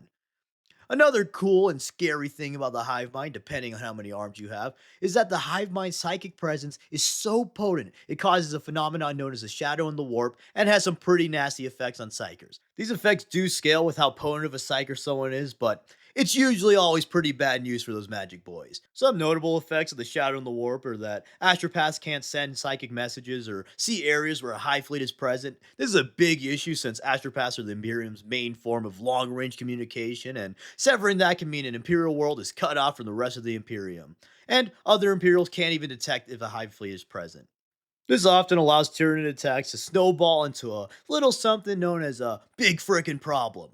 Or should I say a bug freaking problem. So, a hive fleet can destroy many worlds without the Imperium ever finding out until they see a wake of dead planets. But other than Psychers, the Shadow and the Warp is so powerful that even non Psychers are affected. This is possible since pretty much every being in 40k has a psychic presence, even if just a little bit. So, the Shadow and the Warp makes normal people extremely anxious and can even plunge people into insanity, further playing into the Eldritch horror aspects. But back to the Hive. Using its vast knowledge, the Hive mind creates various Tyranid bioforms to accomplish whatever task it needs in order to secure its next meal. And remember, the Tyranids are a lot like a rich person's store. Everything's organic. So, the equivalents of troops, tanks, and even ships are all different Tyranid bioforms. So, let's just go through some of the more notable and interesting Tyranid bioforms. First off, let's talk about the Norn Queen, since she's the one responsible for physically making all these nasty critters. The Norn Queen is essentially just a Tyranid monster factory that lives in the center of every Hive fleet. The Norn Queen is capable of designing or cloning whatever Tyranid bioform that the Hive fleet needs for its current campaign. The queen is fueled and uses biomass from reclamation pools to create these little buggers, which I suppose I should explain what exactly a reclamation pool is for the less nerdy of the audience. A Tyranid invasion usually follows some basic steps, which can be succinctly described as check out a world, drop off troops of the world, wreck shit on the world, and then, when everything is dead and eaten, jump into the pool for a nice celebration party. Except that pool dissolves all of you and your friends into a nice little soup ripe for the Norn Queen to make you again and repeat the process. With that, let's talk about their basic troops, the Gaunts. These little fellas are relatively small and weak by themselves, but they almost always attack in large groups to overwhelm their foes. In addition, they have many mutant variations to fulfill different battlefield roles. Most common, however, are the Terma and Horma varieties. Termagants are the ranged variety of gaunts and can have a number of bioweapons. Their most common is a flesh borer. This gun shoots flesh borer beetles, which, as their name suggests, bores into flesh. Another common weapon are the spike rifles, which, as their name suggests, shoot spikes, spine fists, which, as their name suggests, are fists that shoot spines, and devourers, which is a type of flamer. I'm just kidding. Devourers shoot flesh worms, which, as their name suggests, devours whatever they're shot at and eats its way towards the unlucky sucker's brain. Then, the Hormagaunts are the melee shock variety of gaunts. Each Termagant has a pair of scything talons, which, as their name suggests, are talons that scythe things, and I decided this is an overused joke. Which, as his name suggests, is a joke that is overused, and I'll now stop. The Hormagaunts are extremely fast and vicious, and something that makes them even more troublesome to deal with is that they're actually able to reproduce without the Norn Queen, so they can amass great numbers on the battlefield, or continue to trouble a world after the Hive Fleet may have left. Other cool gaunts are gargoyles, gaunts with wings, barb gaunts, gaunts with big guns, and Ibram gaunts, gaunt with plot armor. Next, let's talk about the equivalent of commanding officers in the Tyranid army. The Tyranid warriors are large beasts known as synapse creatures. Synapse creatures are essentially psychic conduits that connect to the hive mind and amplifies its presence in order to direct other Tyranid bioforms on the battlefield. But along with being a big psychic Wi-Fi extender, the Tyranid warriors are also proficient warriors and have a number of deadly weapons like the aforementioned rending claws. They have bone swords, death spitters, and a wide variety of other scary gun hands and sword hands. Interestingly, warriors also have a bit of autonomy from the hive, and they use this to assess the battlefield and make on the fly tactical decisions, much like a commanding officer of more conventional species would do. A step up from the warriors would be the hive tyrants, which are basically just really huge warriors. It's often the main synapse creature in a war and has a big brain to match its big sword. And maybe has another big thing. Wink, wink. Of course, I'm just kidding, since, we would have known if it had a big thing, considering they don't wear any pants. On the contrary, patriarchs do in fact have a big thing. But back to the Hive Tyrants, they mostly have the same weapons as warriors, except bigger and more killier. Also, like all Tyranids, this dude got variants. One cool one being the Winged Hive Tyrant, which, as his name suggests, no, damn it, it's just a Hive Tyrant with wings. We'll leave it at that. And then another thing that's technically a variant of a Hive Tyrant is the Swarm Lord. The Swarm Lord is one of the few Tyranid quote unquote characters, and it's a perfect Hive Tyrant. It is said that the Swarm Lord being made is a stress induced response within the Norn Queen for when the Tyranid strategies are beginning to fail and the Hive Mind really wants that victory royale. The Swarm Lord has the most autonomy of any Tyranid creature and is able to create strategies separate from the Hive Mind in order to win a war. It's also able to be spawned by any Hive ship if the need arises, making it practically immortal. It's also unfortunately known for getting its ass kicked whenever a character needs to be shown as a badass. But this is a Tyranid video, so we won't talk about that. Some other cool bioforms are lictors, which are like scouts and assassins of the Tyranids, carnifexes, which are giant monstrous nids that act kind of like tanks as they have giant destructive weapons and heavy armor. Gene Stealers, which love denim, and then the Hive Guard, which are heavy troops that defend Tyranid commanders and structures. It's also rumored that the Hive Guard were made using some harvested Space Marine DNA. But I don't really know if that one's actually true lore wise or if I'm misremembering. Either way, they're cool. There's also like a million other bioforms, but I'll cover those in a future video as this one's supposed to be pretty general. So let's close this off by briefly discussing hive fleets. Yup, I keep mentioning them, but what are they? Well, a hive fleet is basically just a large Tyranid swarm that goes planet to planet consuming biomass, and they also come in a lot of fun colors. A single hive fleet can be an apocalypse level threat and are almost impossible to completely destroy since if they are defeated, they could break into splinter fleets and regroup. Notable hive fleets are Behemoth, the first major hive fleet to hit the galaxy, who are mostly defeated on Macragge, Hive Fleet Kraken, the second major Tyranid fleet known for nearly eradicating Crafter Leandon, and of course, Hive Fleet Leviathan, the largest hive fleet in the galaxy. They defeated the Orcs on Octarius, really busted the Blood Angels balls on ball, and recently made a comeback to kick off the 4th Tyrannic War for the launch of 10th edition and Space Marine 2. And let's go over some lesser known but cool hive fleets. There's Hive Kronos, which was made to counter chaos, and they shoot bio bullets that can somehow eat souls. Gorgon, which are even more specialized in adaptation, and they like to kill Tau. And then there's Tiamat, who have the prettiest color scheme and decide to settle down on a planet to mysteriously build something. Which, let's be honest, secluding yourself to build stuff all day and only come out for food once in a while is like super relatable to 40k players. So let's all salute our kindred spirit Tiamat. Also, I just want to mention that I love that all the hive fleets are named after mythological and religious monsters. It's such a cool piece of flavor. But with that, let's start to bring this brief Tyranid overview to a close. I really like the Tyranids. That mutant dinosaur aesthetic with the Eldritch horror mixed in is just so cool, and I would have started with them if it weren't for their hive mind. Don't get me wrong, the hive mind is a super cool piece of them, but I like customizing writing characters, so the Tyranids didn't really fit that goal. But regardless, the Tyranids are great, and they make for an excellent enemy. A lot of people say that the Tyranids are most likely to win the setting, and honestly, that's not even a crazy take. I know the Tyranids seem to lose a lot in lore, but people fail to mention how they most likely already devoured hundreds of worlds before whatever story begins. Plus, if the theory that the Tyranid presence in the Milky Way is just a scouting force, then things look even more dire. But yeah, the Tyranids are super cool. I love drawing them, and I'll definitely cover more Tyrannic wars in the future, as well as a more in-depth look into their bioforms, so stay tuned. I also really like how the Tyranids used to have these funny little turkey necks. Like, just imagine Titus sword fighting one of these fellas. Hi, friends. Quick! Wave your hands in the air like you just don't care. Now, if you raise more than 2 hands and your name isn't Octopus Daniel, then let me introduce you to a nice guy who will care. And with those freaks gone, let me tell you about what makes them just so gosh darn yucky. Today, we're talking about the insidious Gene Stealer cults. The Gene Stealer cults are a sub-faction of the Tyranids and are one of the most unique factions in 40k. The Gene Stealer cults consist of individuals from non-Tyranid species who are infected by Tyranid Gene Stealers, as well as the offsprings of those who were infected. The primary purpose of these cults is to clandestinely cripple worlds in preparation for a Tyranid invasion. The Gene Stealer cults are one of the most, if not the most, devastating threats in the galaxy, and if left unnoticed, this strategy can and has brought ruin to entire systems without the need for a full-scale war. Every Gene Stealer cult begins with a Gene Stealer. Beyond running around space hulks and shredding Terminators, Gene Stealers also go around infecting unsuspecting victims with their evil-ass genes. A single Gene Stealer can bring ruin to an entire planet or even system if left to fester long enough. When alone, the Gene Stealers slip into darkness and lie in wait for the opportunity to gather victims for its pernicious mission. And when the time is right, Gene Stealers infect their victims with the Gene Stealer's Kiss, which is a quick injection from their ovipositor that oviposits evil little embryos into victims that alter the host's genetic code, fusing it with their own. These hosts become extremely loyal to the Gene Stealers as their genome is altered, even seeing the Gene Stealers as divine figures.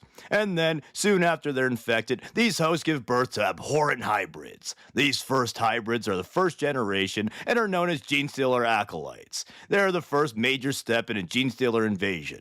These acolytes have predominantly Gene Stealer traits with some of the infected species traits as well.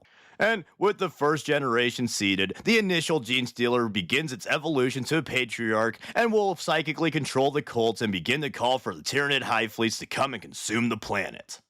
Meanwhile, the first gen acolytes then go out infecting more people to join the cult. And by infecting, I mean hot, steamy sacks. They fuck now? They fuck now. And from here, the cults will begin to exponentially grow as the acolytes and their offspring breed more and more victims. The offspring of the first generation acolytes and indigenous species are slightly closer to the victim species, but still display prominent gene stealer traits. The second gen hybrid acolytes will continue to breed with the indigenous species to create the third generation, which are the first to appear mostly as the victim species. From afar, they may be mistaken for an uninfected person, but upon further inspection, mutated traits like head ridges, discolored skin, and extra limbs become very apparent. And then, the offspring of the third gen gene stealers are perhaps the most important. Fourth gen offspring are close enough to the indigenous species that they can pass as normal and are the first to truly integrate with native societies. These neophyte hybrids integrate themselves into society to begin to subtly influence the victim world and garner more followers. The gene stealer cults intentionally target the oppressed and downtrodden people of the worlds that they invade in order to create loyalty and present a natural enemy of the victim world's leadership. Preying on desperation, the cults present the oppressed with a community, medical aid, and a greater purpose. Turns out, in a world where worker benefits typically cap out at, well, at least you aren't a servitor, a sandwich and a nice hug can be quite persuasive. In addition, by appealing to the oppressed, the Tyranid's true intentions can be masked with the goal of overthrowing cruel oppressors. It also gives the benefit of badass mining lasers, cool industrial vehicles, and big old dynamite stores for the cults to utilize. But beyond the loyalty created from the community, the cults are also implanted with religious devotion to the Star Children, who are prophesied to return to their world in order to free them from their woes and oppressors. This devotion can manifest in varied ways depending on the host species and their beliefs. For humans, this often presents itself as perverted visions of the Emperor as a many-armed god. These human cultists believe that they are true followers of the Emperor and that the Star Children are his angels sent to save them. But anyways, most of the special Gene Stealer cult characters are also spawned from this fourth generation. Perhaps most importantly is the Magus, who is a neophyte hybrid who manifested psychic abilities and is the second most important figure in the cult, only below the Patriarch himself. The Magus acts as a public spokesperson of the cult and will often strive to get positions of power within the victim societies in order to further the cult's goals.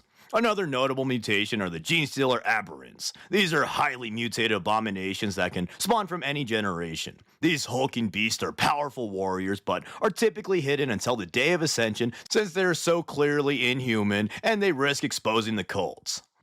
But finally, the fourth generation begins to breed with the others to create the fifth and final generation. In the fifth generation, the Gene Stealer's genes fully take over, and the neophyte hybrids give birth to pure strain Gene Stealers, which are nearly identical to the original Gene Stealers that infiltrated the planet. These monsters are seen as beautiful little babbies, and the other generations are psychically compelled to protect them at all costs so that they may mature into pure strains that will greatly aid the approaching hive fleets. And when the time is right for ascension, the Gene Stealer cult spawn a Primus to serve as a general to the festering cult, and they launch a huge coordinated uprising against the uninfected populace. Uncompromised planetary leaders are assassinated, acolytes and cultists reveal themselves in full to battle local PDFs, and pure strain Gene Stealers are unleashed to wreak havoc upon the world. With the grand ambush decades or even centuries in the making, the cult topples the victim world to prepare for the arrival of their prophesied saviors. And as the Hive Fleet approaches the planet, the Gene Stealer cults are enraptured by fanatical vindication as the Nids make planetfall and fight alongside the cultists against their oppressors. Then, when the victim planet is fully conquered, the cultist devotion is rewarded with tooth and claw as the Tyranids turn on their loyal followers and devour them just the same as any other victim. The cult's elation quickly turns to panic and heartbreak as their saviors tear them to shreds. Nothing more than biomass for the swarm. And with that uplifting note, that's the basics on the Gene Stealer cults. They're honestly one of the most fascinating and tragic factions. No matter how well things go for the cults, they will inevitably face annihilation, either from their own angels or those of the enemy. And despite being so alien, they're frequently characterized in a very human way, arguably more so than regular humans in a lot of the novels. Like, Day of Ascension does a great job of making the cult sympathetic despite them being gross monster bug people. It's also just a really great book that's quite unique to most other 40k novels, in my opinion. Despite the fact that the GSE and Mechanicus aren't really my top factions, Day of Ascension is one of my favorite Black Library novels. In addition to that, though, their strategy is wholly unlike any other faction in 40k, which is another huge pro for them. Their whole patient ambush MO is quite fun, and they're famously one of the most unique and interesting armies on tabletop. Also, I wasn't really able to mention it earlier, but the Gene Stealers can also infect non-human species. However, most other species have ways of detecting Gene Stealers. For example, orcs can innately sense compromised boys, Tau have more standardized advanced bioscreenings, Eldar built different, and Necron are... In addition, some species simply aren't worth the effort of infecting, so Gene Stealers will usually target humans since they're relatively easy to infiltrate and are impactful in the galaxy. But with that, let me know what you think of the Gene Stealer cults. They're not my favorite faction, but they're always interesting to read about. Eventually, I will cover their cool cults and unique units. Oh, Keller Morph, my beloved. One of the coolest models ever. Sigh, the old Brood Brother box, a good way to get a free heavy weapon team. Until those bastards at GW killed it. Hi friends, today we're talking about everyone's favorite little blue aliens to relentlessly bully the Tau. These funky fellas are the newest faction in 40k, and they're all about being on the cutting edge of technology, making friends, being woefully naive to the true horrors of the galaxy, and of course, the real reason anyone's a Tau player, anime, baby! They got weeb mecha suits, they've got lightly Japanese coded themes, and they've got horribly degenerate fan art. Can I get a hell yeah? Hell yeah! The Tau, they started as most species do, disgusting little cavemen rolling around in the mud, hunting and gathering, as was the style of the time, and it was also sometime in this primal age that the Imperium first discovered the planet of Tau and marked it for extermination, as they tend to do. However, the planet was isolated by a host of warp storms, so the Imperium kinda just forgot to destroy these little blue guys, and just like that essay you forgot to do, in time the Tau would grow to be a big problem. Tau society was originally made up of various nomadic tribes that gained control of various environments. These tribes became more established and gained adaptations to suit their different environments. The Tau of the plains excelled at hunting and were physically the strongest. They would become the fire caste. The Tau of the mountains evolved lighter bones and grew tall, and these would become the air caste. The Tau of the river were the first to make permanent settlements and develop agriculture, and these would become the earth caste. And finally, the most nomadic of the tribes traveled between the settlements and, if Reddit is to be believed, evolved into a bunch of hot babes. These Tau would become the water caste. The four tribes rose up and settled into their niches: water, earth, fire, air. Long ago, the four nations lived together in harmony. And then everything changed when the Fire Nation attacked. Oh, wait, that's Avatar. Hold on. Water, earth, fire, air. Long ago, the four tribes lived together in harmony. Then everything changed when the Fire Tribe attacked. Also, the Tau came before Avatar, so... But yes, war broke out between the tribes and they got to live through a little dark age known as Montau, also known as the Terror, also known as the Death Age. Real creative. Although I guess we did name Times of Decline Dark Ages, so you can't really judge there. But in this age, the Tau got to experience all four horsemen of the apocalypse. They waged brutal war. The destruction caused their harvest to fail, bringing on a great famine. And in the chaos, many Tau died to the violence and pestilence of this dark time. This bloody war culminated with the Siege of Phaeton. The defense lasted 5 grueling years until 2 mysterious Tau, seemingly out of nowhere, appeared in the opposing side's ranks and convinced the respective leaders to parley in order to end these silly wars. The 2 Tau were seemingly impossible to resist, and they convinced the warring factions to be besties again.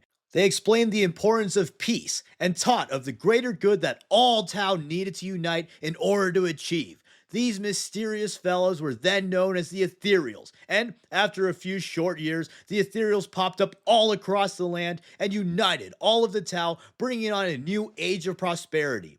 And this would be the fourth horseman. If you thought that I only accounted for three earlier and that I was an idiot who can't count, then here, take this. This is the hat of impatience, and I want you to have it.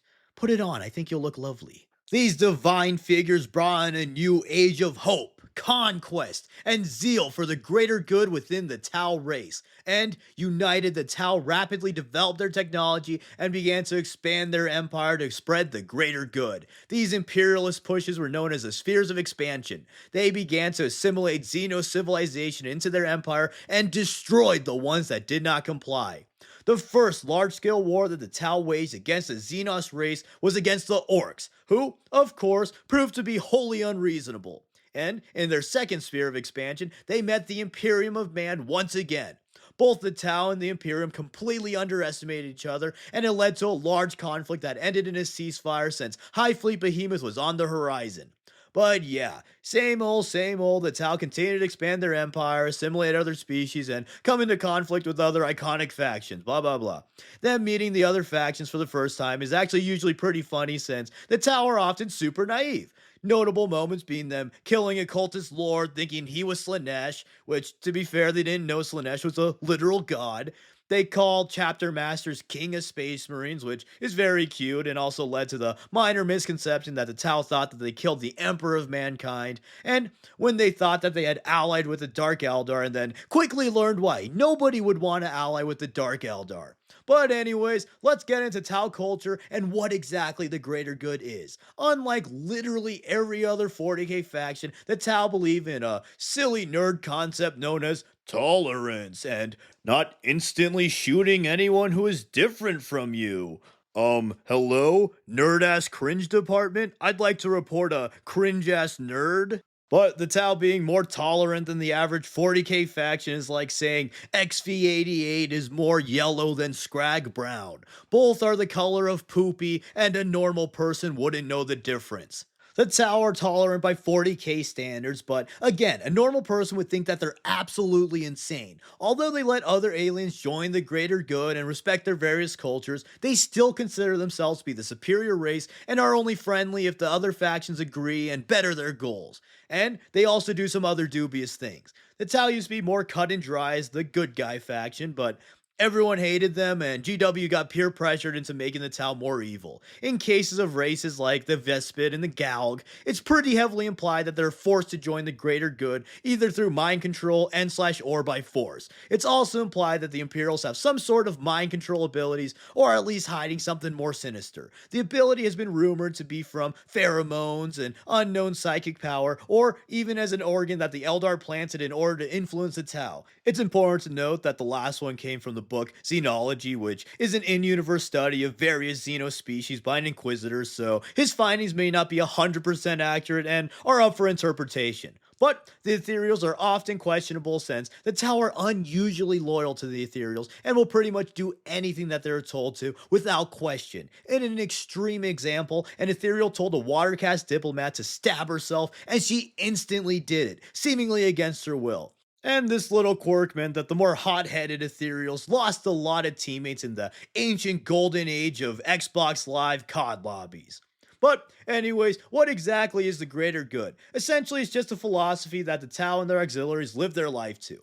The Tau are extremely collectivist and will always prioritize the good of the collective empire over the good of the individual. And this is also where the Tau being communist memes came from. Even though, ironically, the Tau are said to be based on the USA, NATO, and historic caste systems. All three of those actually make a lot more sense than the surface level space commie memes. But speaking of castes, let's explain that. The Tau have 5 main castes based on the original tribes and of course the Ethereals. The Ethereals are firmly on top and serve as the ruling class. Then the 4 elemental castes are roughly equal. Again, the fire castes are the warriors, the earth castes are the laborers, engineers, and doctors, the water castes are diplomats, traders, and hotties, and the air castes are pilots and shipmen. Then, under the Tau, it's the lowest caste, and this is made up of their auxiliary species. Then, within each caste, there are even more ranks and strict hierarchies. Hierarchies? More like fire gunnies, because we're going to talk about the Tau weapons now. The Tau are one of the only, if not the only, 40k factions that is actually progressing their tech. Other than the Tyranids, Votan, Chaos, oh yeah, the Imperium, and a few other factions. But disregard that. The Tau are defined by their advanced tech and distaste for melee combat. To demonstrate how advanced the Tau are, their standard battle rifle, the pulse rifle, shoots pulses of plasma. While these plasma shots are generally weaker than the average plasma gun from other factions, for every other faction, their plasma gun is one of the most powerful special weapons and is often dangerous to operate. For the Tau, it's just a bog standard infantry rifle that you can get at the Walmart. Spelled with an apostrophe, of course. And they don't even have the risk of exploding in your face. Ugh, what's the point then? They've also got fusion blasters, which are their Melta analog, ion cannons, rail guns, which can punch through most other factions' heavy armor with ease, which I just want to say the Baneblades can withstand a few rail cannon shots in lore, typical Guard W, and then some other fun weapons to administer the greater good with. And something very interesting with the Tau as a faction is that their model releases actually correspond to their technological advances, new models representing new Tau inventions. Originally, they relied more on aircrafts like the Manta to do airstrikes, but they began to develop more battlesuits, and currently the battlesuits dominate as their main form of heavy armor. And some may say fighter jets are more practical than a mecha suit, but those people are what we in the industry like to call total dorks. The Tau have a battlesuit for nearly every battlefield role. The crisis suits are the most common and act as heavy infantry. Along with having a super cool name, the XVA crisis suits are hypermobile with their jetpacks, heavily armed with the aforementioned Tau weapons, and have armor that protects against most non-armor penetrating weaponry. They're also designed to be modular for easy switching of weapons and the attachment of support systems like extra targeting arrays, shield generators, drone controllers, and whatever else best suits the suit's role. These crisis suits can relatively easily kill space marines, and there's like a ton of them, so even though the Tau are a relatively small empire, they're able to keep up with the big boys due to their advanced tech. And I'll make a dedicated battlesuit video down the line, but other notable ones are the XV-25 stealth suit, which is more like an exosuit than a full-on mech, and the KX-139 Taunar Supremacy armor, which is the largest battlesuit and is meant to go against Imperial Knights and other large foes. Another prominent tech that the Tau use are their drones. These drones are little AI dudes which can be fitted to do pretty much any job that the Tau need them to. The Tau are also one of the only factions to commonly use the abominable intelligence. Some common drone types are gun drones, shield drones, builder drones, marker drones, and my favorite, the recon drone, which is just a drone with a giant minigun in its belly. Badass! Now that we know what the Tau weapons are, let's touch a bit on how they're used. Often the Tau try to use their watercast diplomats to resolve things peacefully, but when that inevitably fails in the setting called Warhammer, they've got a strong military to help resolve things. Tau militaries are usually made up of combined armed cadres, their equivalent to a regiment, supported by specialized cadres. They try to analyze their enemies and then make a fast coordinated strike to totally annihilate their foes. In this regard, the Tau are actually one of the most aggressive factions and try not to hold or capture territory until their enemy is completely crushed. After all, the best defense is killing literally everyone who disagrees with you. And they have two main war philosophies. Montka, the killing blow, where they coordinate an overwhelming force to annihilate the enemy in one fell swoop, and Kaon, the patient hunter. This one emphasizes patience and ambushing an unsuspecting enemy. Their main units are Pathfinders, who provide recon and set marker lights, Fire Warriors, who are the primary infantry units and provide strong fire, their Crisis Suits to disrupt enemy lines and act as shock troopers with their jetpacks and strong weaponry, and then the support battle suits, which make up for a variety of other tasks. They've also got their auxiliary species, the auxiliaries often making up for some of the Tau weaknesses. Most notably are the Kroot, who are a proper 40k species who actually know how to sword fight cool style, just in case things get a bit too close for comfort, for the notoriously melee adverse Tau.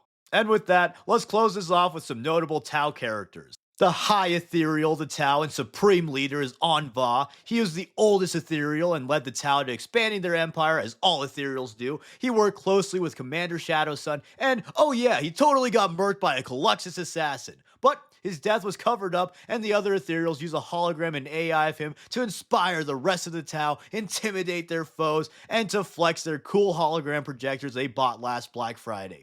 Pfft, Imagine the leader of your faction being a dead guy. Pfft, how pathetic. Stupid Tau could never stand to the glory of the Imperium of mankind. Oh, hey, wait! The Tau ghoulishly using AI and techno trickery to pretend that a dead guy is still alive is super alarming and grim. I'm just glad that we don't do anything like that in the real world. That would be pretty cringe, huh? But then we also got Supreme Commander Shadow Sun, best known for being a certain custody's girlfriend in a beloved internet meme series. But she's also less commonly known as one of the greatest Tau commanders to ever live, a strategic genius and great warrior. Her and Commander Farsight were the two main successors of the legendary Tau commander Puretide. But Farsight left the Tau, so Shadow Sun became the new hero of the Tau and their supreme commander. She's a master of Kaon, wears an advanced stealth suit, and has ambushes to rival Creed, hiding Bane blades in the bushes. And, much like Master Chief, she's put into cryosleep until she's needed to kick ass somewhere. Then we have Commander Farsight, who, after his commanding ethereals were killed, he had a moment of clarity and succeeded from the Tau Empire to establish the Farsight Enclaves. Farsight was perhaps the greatest of all Fire Warriors and was a master of Mont Ka. Unlike Shadow Sun, who is often cool and collected, Farsight is more hot-headed and aggressive, and is one of the few Tau who likes melee combat, notably clashing with orcs and demons. Farsight is also a total badass and a relatively nice dude by 40k standard. His iconic Dawn Blade keeps him alive longer than the average Tau since it saps the remaining lifespan of whatever enemy it kills, so he's basically immortal if he keeps killing and surviving battles. His aggression also made him interested in Khorne and Tzeentch. This is very notable since the Tau have a very small presence in the warp and are generally ignored by chaos. I probably should have mentioned that earlier, but it's all good. But speaking of Khorne, let's talk about the last character. Shosh Case, not to be mistaken for the other video game character, Shosh Case, is the protagonist of Fire Warrior and is a total nutcase. Pun intended. He was a rookie Fire Warrior, and in his first battle, he killed multiple Space Marine squads, a Space Marine captain, countless guardsmen, a greater demon of Tzeentch, and like a million other things. He was for real Malum Cato before Malum Cato. He literally laments about being too dang good at killing things and is canonically lucky like Master Chief. Pretty sick. And also, if you say he isn't canon, then Malum Cato shouldn't be canon either. And I don't want to live in a world where these two madmen don't exist. But yeah, that's the Tau. They're a really cool up-and-coming faction whose only real weakness is that they're relatively small as a faction, they're naive to the horrors of the world, and they don't have a good warp travel alternative. But they make up for that with sick-ass robot suits, baby. And I'm just gonna say it, I think they're a pretty cool and underrated faction. Learning the Tau are based in America makes them 76 times cooler. America! Hell yeah! Hi friends, today we have a very special episode as Owlcat Games has kindly supported the channel and provided exclusive information for a very special Xenos race featured in their upcoming Dark Heresy game. Today, we're going to talk about the Tau's tall bird buddies and their most iconic auxiliary, the Kroot. The Kroot are a feral race of Xenos best known for their long-standing relationship with the Tau Empire and for their literal you-are-what-you-eat Kroot abilities. So, if you like funny tall chicken men with magic space guns and Kirby powers, then watch this epic video I made. The Kroot's path to prominence began when an explorer fleet from the Tau Sept Daleth observed them on the world of Krath. Prior to the Tau discovering them, the Kroot had long been at war with the Orcs and were getting overran by the Green Tide. And on Krath, the Kroot were on the verge of defeat. Although they only intended to perform recon, the Admiral of the Tau fleet and Fire Warrior commander couldn't bear to watch the Kroot get slaughtered, so they stepped in. The Tau quickly defeated the Orc forces with their superior firepower, and in battle they forced a relationship with the Kroot. However, the Orcs on Krath are a mere spearhead to a larger Wah! So then, the Tau and Kroot allied for a greater war, later dubbed the War in the Place of Union. And after triumphing over the Orcs and liberating the Kroot of Krath and the nearby planets, the Tau extended their alliance since the Kroot demonstrated tremendous fighting abilities despite their primitive culture and technology. And so, for a decade, the Tau and Kroot fought alongside each other, liberating all the Kroot worlds of their Orcish invaders. And this liberation campaign culminated in the ultimate liberation of the Kroot's home planet of Pek. And yes, the bird aliens come from a world called Pek. And the blood angels come from a world called Ball, so what's the big deal? Anyways, though, after their world was liberated, the greatest Kroot leader of all time, Encore Proc, swore allegiance to the Tau Empire, as well as promising regular tithes in gratitude of their invaluable aid against the Orc menace. And the rest was history. The Tau and the Kroot have the strongest relationship of all the auxiliaries, and the Kroot are the most prolific of all the auxiliary species. And so, from their alliance, the Tau shared some of their tech with the Kroot to further enhance their combat prowess, and in turn, the Kroot fight for the greater good and made oaths to never eat their Tau companions, even if that was seen as a great honor in their culture. Which, speaking of, let's talk more about the Kroot's origin and culture. As I've mentioned before, the Kroot hail from the appropriately named world of Pek. The Kroot were a primitive species until an orc rock crashed on the planet. Some Kroot ate the survivors of the crash, and due to the Kroot's ability to rapidly evolve traits of consumed organisms, the Kroot who ate orcs became stronger, and some even inherited the orcs' mech boys' genetic knowledge of engineering.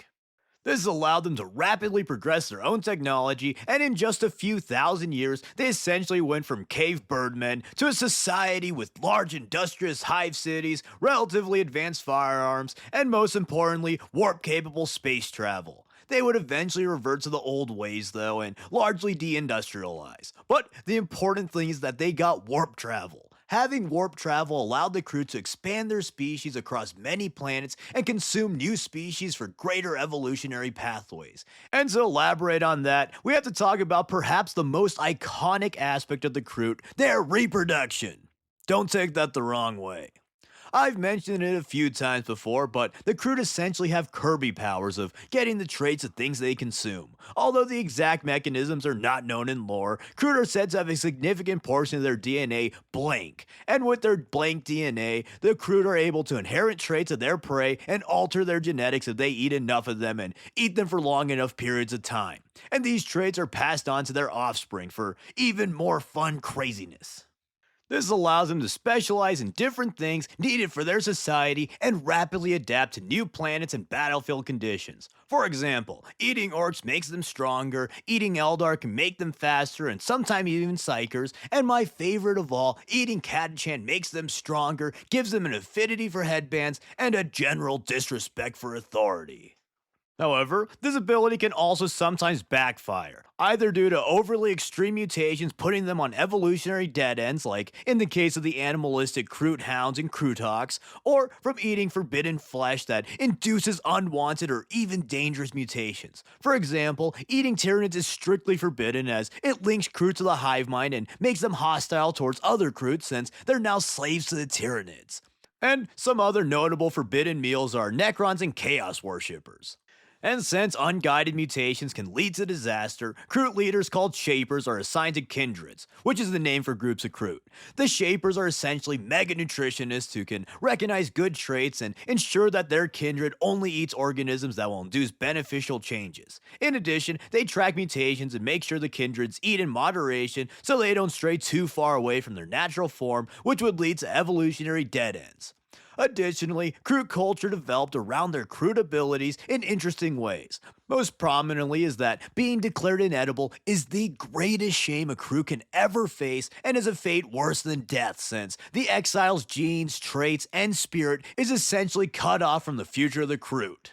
Another great shame is being a shaper that led their kindred into an evolutionary dead end since this failure also essentially means the end of their kindred's lineage both physically and spiritually. You see, another cool facet of Kroot culture is how eating slain warriors is actually seen as a great honor. They believe that when a warrior of any species, save the inedibles, is slain, their warrior spirit deserves to live on, and this can be achieved through eating their flesh and inheriting their traits. This is why a Kroot's continued lineage is so important to them. Being denied this is essentially denying their souls an afterlife.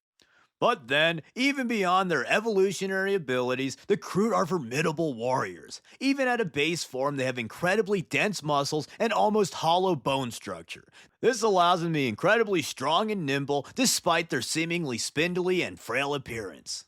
And in addition to their biological strengths, they also have a proud warrior culture that emphasizes martial skill, especially those related to hunting. Kroot are some of the most vicious and efficient hunters in the galaxy. They are masters of guerrilla warfare, which allows them to keep up with more advanced races. And sometimes they even leverage their more primitive tech to gain an edge in battle. The Kroot are adept in stealth, tracking, and marksmanship. They silently stalk the battlefield, scouting out enemy forces, identifying leaders and key operatives, and then when the time is right, they launch a large ambush. They snipe officers, heavy gunners, and commsmen, unleash volleys of fire to throw enemies into disarray, and bound on foes to engage in vicious melee. Their effectiveness is brought to a zenith when they fight alongside the Tau, since the fire warriors and vehicles provide heavy firepower and can take the brunt of the enemy's punishment, while the Kroot lay low and take out key units and hold off melee combatants. My absolute favorite Kroot moment was during the Damocles Crusade, where they set up a giant EMP as a gambit to take down the Imperial and Tau war machines and then ambush the largely weaponless Imperials. Anyways though, outside of combat and eating, Kroot culture is very family-centric. They live in kindreds and are generally nomadic.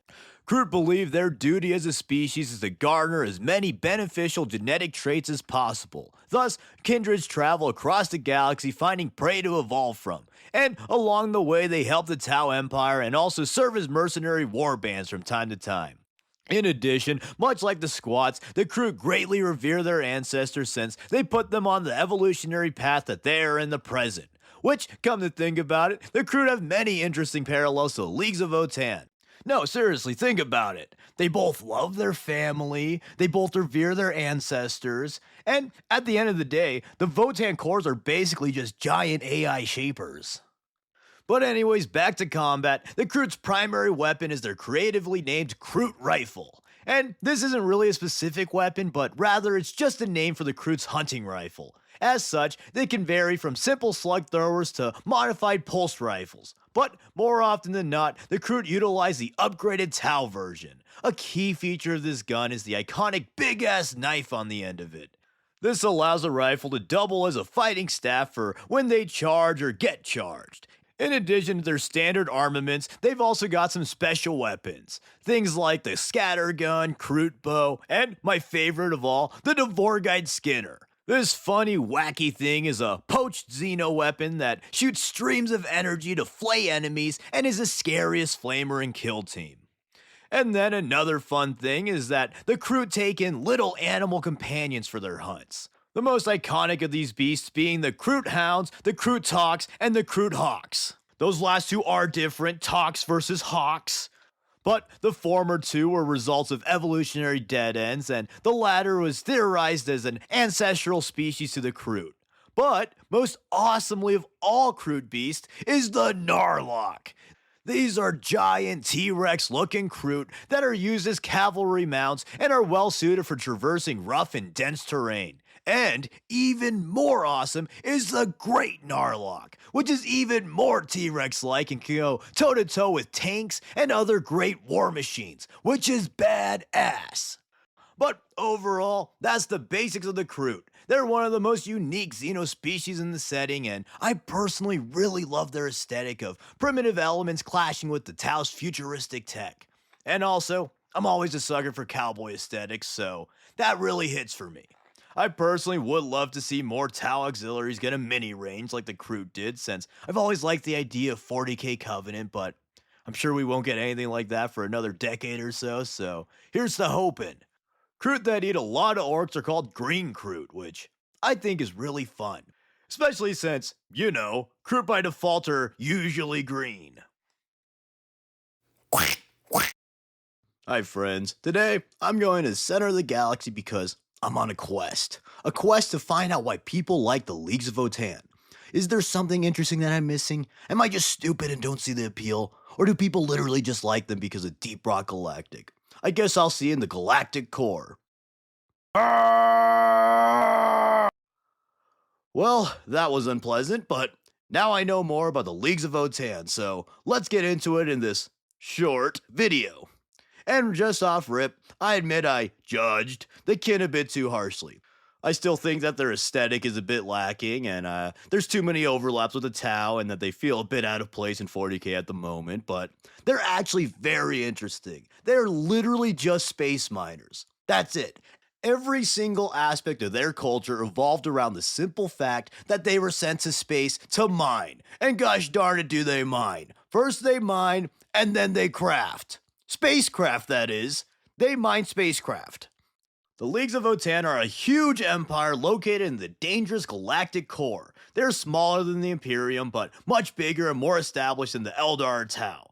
They were quite insular, only rarely venturing out of the core, and they generally keep their true population a secret. For a while, most leagues stayed in the core, mostly fighting orcs, chaos, and the occasional Imperial explorers. Only small holds of kin would go out either to trade or for adventures. However, with the opening of the Galactic Rift, Votann society was shaken, introducing more enemies, displacing leagues, and forcing some to create holds outside of the core, finally allowing them to properly come into contact with the other factions and get that sweet, sweet tabletop representation. The Leagues of Votann were originally Dark Age of Technology humans sent into the treacherous galactic core to mine its vast resources. And to help with the treacherous expedition, they were sent with extremely advanced AIs called Votann Ancestor Cores. These Ancestor Cores were basically sentient supercomputers that guided the Voidfarers, offering wisdom, guidance, and whatever other important stuff they needed.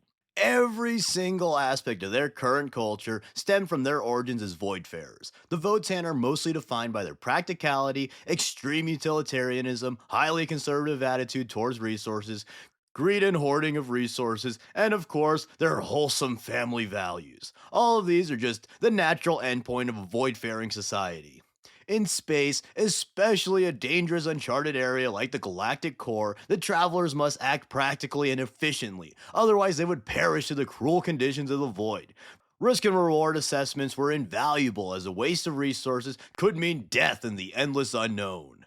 So, being conservative with the finite resources was essential, and beyond that, it was crucial that the Voyagers gathered any and all resources they came across and stockpiled as much as squat humanly possible.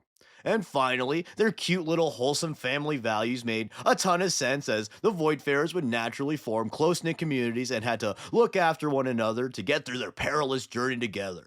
It's like the Oregon Trail, except instead of some measly 2,000 miles to the other side of the country, it's a galactic journey to the rumor of riches, and instead of dying to dysentery, you could get annihilated by this asteroid, or perhaps this one, or maybe eaten by a black hole, or crushed by a funny guy called Gravity. And, at least on the Oregon Trail, if you didn't find gold or open a successful brothel, you would get the beautiful scenery of the Pacific as you died of hunger. In the galactic core, you'd more likely just perish in the empty void. But, with that in mind, the humans who went to the galactic core were guided by the Votann into being shorter, stouter, and more teacup-esque. And by guided by the Votann, I don't mean the kin super googled how to short max and watch some crappy YouTube videos on stoicism. I mean the Votann cores literally guided the Votann's evolution into the form they are now. You see, Votann are responsible for the kin's reproduction through the use of cloning machines called crucibles. That's right, the kin are so utilitarian and efficient that they took the most fun part out of reproduction. But anyways, every kin's genome is added to the Votann's genomic banks, and the Votann cores use complex algorithms to mix and match various kin's genes into new beings. So, through a series of controlled mutations called clone skeins, these made the kin more optimized for ship life and mining in wild space, as they had stronger bones, denser muscles, greater strength, and were overall more resilient physically and spiritually. The spiritual aspect is a bit harder to pin than big muscle, harder bone. But it's probably that the Votann alter the kin's brain chemistry into naturally being more tenacious and bold, as well as cultivating a culture of resilience. But beyond tangible changes, the Votann did manage to make the kin's souls more dim than humans. This protects them from chaos taint and makes them harder for chaos to even find. Clone skeins can also come in the form of cool little abilities suited for certain jobs like rock skin or IR vision. Also, them being a clone race explicitly does not mean that they are identical. In fact, I think the whole reason they're clones is to avoid the issues of a lack of genetic diversity. I don't know if it was outright stated anywhere in lore, but to me, it makes a ton of sense for them to be a clone race since in any limited population, inbreeding is inevitable if they last long enough. So, having all the crewmates' genomes uploaded to the Votan so it could pick favorable traits and make genetically unique offspring would ensure the kin could theoretically go on forever without losing genetic diversity. With this in mind, it would make sense that they would only reproduce via cloning from the start. And further, it would make sense to create a culture of never reproducing organically in order to further safeguard from incest. After all, without traditional offspring, it would be hard for the kin to know if they share genetic traits with other kin, and it could lead to accidental homozygosity. But anyways, speaking of culture, let's go into that a bit more. First is their simple truths. They fully acknowledge and have come to terms with the fact that they don't know the full extent of their history. But they do have a set of simple truths that define their history and culture. These often come in the form of battle cries or kin sayings. It also keeps their culture alive while being succinct ways of conveying complex ideas. I also mentioned earlier how they're incredibly avaricious due to their origins, and of course, this is 40k, so they take it to the extreme. The leagues will harvest entire planets clean of their resources, collapsing local ecosystems and leaving exploited husks. Also, just look at this insane thing. Coolest shit ever. They will also hoard their vast stocks of resources and ferociously defend them as long as the risk outweighs the reward. They are so materially conservative that they even conserve their use of words. They often assign multiple meanings or deep nuances to words so that they don't waste words or time speaking. And expanding on this, their risk reward utilitarian mindset is so pervasive that they'll simply abandon objectives or battles they deem a waste of resources. Khals and Thanes, the kin leaders, are responsible for assessing the enemy and determining the optimal use of resources to complete objectives, or when to abandon them. This does not, however, mean that they will abandon their kin willy-nilly. To them, family and the lives of their fellow kin is often the most valuable resource, so they will fight hard to protect each other. But an extremely notable exception to this is their iconic grudges. Whenever an enemy wrongs or insults the kin enough, they form an everlasting grudge. With grudges, the kin almost completely abandon all reason and practicality in order to absolutely destroy their transgressors. In doing so, they will seemingly grow blind to their core culture and expend an insane amount of resources and lives if it means destroying their most hated foe. Basically, they get Imperium pilled for a little while if they see someone that they really don't like. While this may seem counter to everything in the Leagues of Votan society, mostly because it is, for whatever reason, it is deeply ingrained in their culture. My theory for the evolution of grudges is that for the early Voyagers, it was important to completely eradicate the most threatening enemies so that they could not come back to destroy the kin later on. But another thing that seems a bit counter to Votan culture is how bold and adventurous they generally are. Since they're so stingy with their resources, you'd think they'd be very cautious and afraid to take risks, but this is actually quite the opposite. Kin culture encourages people to live life to the fullest and go on adventures to learn and discover new prospects in order to honor the Votan. Thus, you get a lot of daring adventurers and warriors within the kin ranks. And even this makes sense with their cultural origins. On the surface, this may seem a bit disjointed, but in reality, for the Voidfarers, they would of course be adventurous and encouraged to find new things since they were prospectors first and foremost. Without risky expeditions, they would rarely find new resources and riches. They're also unafraid of death since in death their memories will be uploaded to the Votan so they can rejoin their ancestors. Thus, the greatest shame to the kin is to be denied the right to be uploaded to the Votan, and exile is the harshest form of punishment. Crimes like murder, extreme waste, or incredible failure are often the only things to warrant such a punishment. Expanding on this though, the kin uploading everyone to the Votan cores has become problematic since the generational amount of genomic data and memories is overloading the Votan's databanks in addition to the cores being far past their expiration date.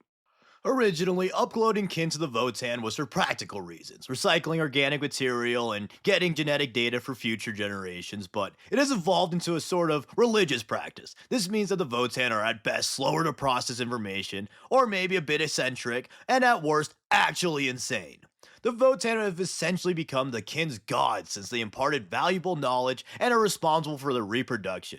Kin called Grimnir, who are the League's psychers, speak with the ancestor cores when they need guidance or information. Unfortunately for them, though, the cores now take a lot longer to come up with responses, sometimes even taking centuries to respond. And sometimes this response can be something like, "Oh, sorry, I didn't understand the question. Can you clarify?" But even still, the Votan are the most important things in Kin society, and they will go to any lengths to protect the cores. Otherwise, they risk extinction. Entire leagues have been known to completely sacrifice themselves to protect their cores. Cough, the original squats, cough. And this is one of the main tragedies of the Leagues of Votan. The cores were created for finite mining operations, after which the Kin would return to the Imperium and get new stuff. But since the Kin decided to settle in the Galactic Core, their protocol became tradition. They are now wholly reliant on the cores and the Tenants' Force for desperate survival obstacles that the Leagues are likely far beyond now. So now they're limited to an inevitable doom by the very customs initially made for their survival. Basically, if they just learn to clean up their hard drives and stop being vol cells, they could probably wholly prevent their grimdark condition. But those things are literally core, pun intended, parts of who they are now. So they can't simply get laid or delete some files, as that would betray their whole culture and probably spell societal collapse. But finally, let's talk a bit on their tech and fighting style. They're very advanced, probably even more so than the Tau, since they have Dark Age technology that the Mechanicus would literally kill for. Which, speaking of the Mechanicus, funnily enough, they can act like dumb idiots when talking to Imperials, and especially Mechanicus, so they don't risk getting attacked for their tech. But anyways, the Kin have incredibly advanced AI in the form of Ironkin, less advanced AI in their cog drones, better versions of Imperial weapons like their plasma and Autok bolters, and some other fun space guns like Magna Rail rifles and high-las rotary cannons. And these special weapons are only trusted to the most experienced Kin so that they don't waste ammunition. Which, speaking of, you'd think that for a thrifty race like the Kin, they'd use more las weapons than the pretty over-the-top and wasteful bolter. But dwarves with big boom booms are cooler than all laser guns, so. And also, looping back to the Ironkin, Votan have the most advanced AI in the setting. The Ironkin are almost indistinguishable from Biokin, other than the fact that they're robots. And, surprisingly for 40k, the Ironkin are treated as complete equals. They protect them, treat them as family, upload them to the Votan, and other stuff. And finally, for the fighting, they're kinda similar to Fantasy Dwarves, just with guns and Mars rovers. Except of course when they forgo guns and Mars rovers to be the coolest dudes ever. But yeah, their infantry is relatively slow but are very hardy and strong with great short, no pun intended, ranged firepower. Typically the call will tap into the eyes of the ancestor to assess the enemy and quickly pick out key targets and kinks in the enemy defenses, then deploy a huge charge of armored transports to drop infantry and dismantle the enemy. Oh, and they've also got little dwarf terminators with their elite Einhir Hearthguard. But anyways, the Leagues of Votan are actually really fascinating in a way I didn't expect. They're probably the closest to a hard sci-fi faction in the setting. Outside of their dwarf wizards, they're a pretty grounded and plausible faction. They exist in the spirit of actual science fiction where authors ponder the effects of technology. The Leagues of Votan are a whole society centered around being shot into space to mine. There are a lot of interesting and plausible sci-fi ideas within the Votan, and the ways that their society evolved is believable with the conditions presented. I was honestly turned off to the faction due to their aesthetics and the fact that they kind of invalidated the Tau in many ways, and even other factions to a lesser extent. Although the look is kind of growing on me now, I still personally think they look a bit off in 40k. Alright. Originally here I had a little spiel about how I didn't like their aesthetic, blah blah blah. But being exposed to them so much this past week, I do see what they're going for and actually appreciate it a lot more than I used to. I still think a lot of units are too egg-shaped for my liking, and some just look plain weird, and not in the weird that I personally like. However, I do appreciate that the Kin are a kind of divergent evolution to Space Marines and the Imperium in general with some Nordic and NASA motifs. I think most of my issues with them could have been solved if they just had more proper beards going around. I don't really care how impractical it would be. I think it would help with their egg silhouette, and it's just cool. I also would have really loved to see them lean way harder into the retro future ray gun look that the Dark Age of technology seems to have had, but what they went with is okay. But that being said, after reading about them, I actually like the Votan a lot more than I thought I would. Yeah, who would have guessed reading a whole book about why a faction is cool would make me think that the faction's cool. And I'll definitely make more Leagues of Votan stuff since There's a lot I just couldn't cover due to time. I definitely want to talk about their units some more, but let me know what you think about the squats in the comments below. Oh, also, as for what happened to those original squats, those guys were just a league that ventured out of the core and got eaten by nids. Since the kin are so secretive, most assume that that league was the entirety of their race and they were annihilated by Tyranids, hence that little discrepancy in the lore.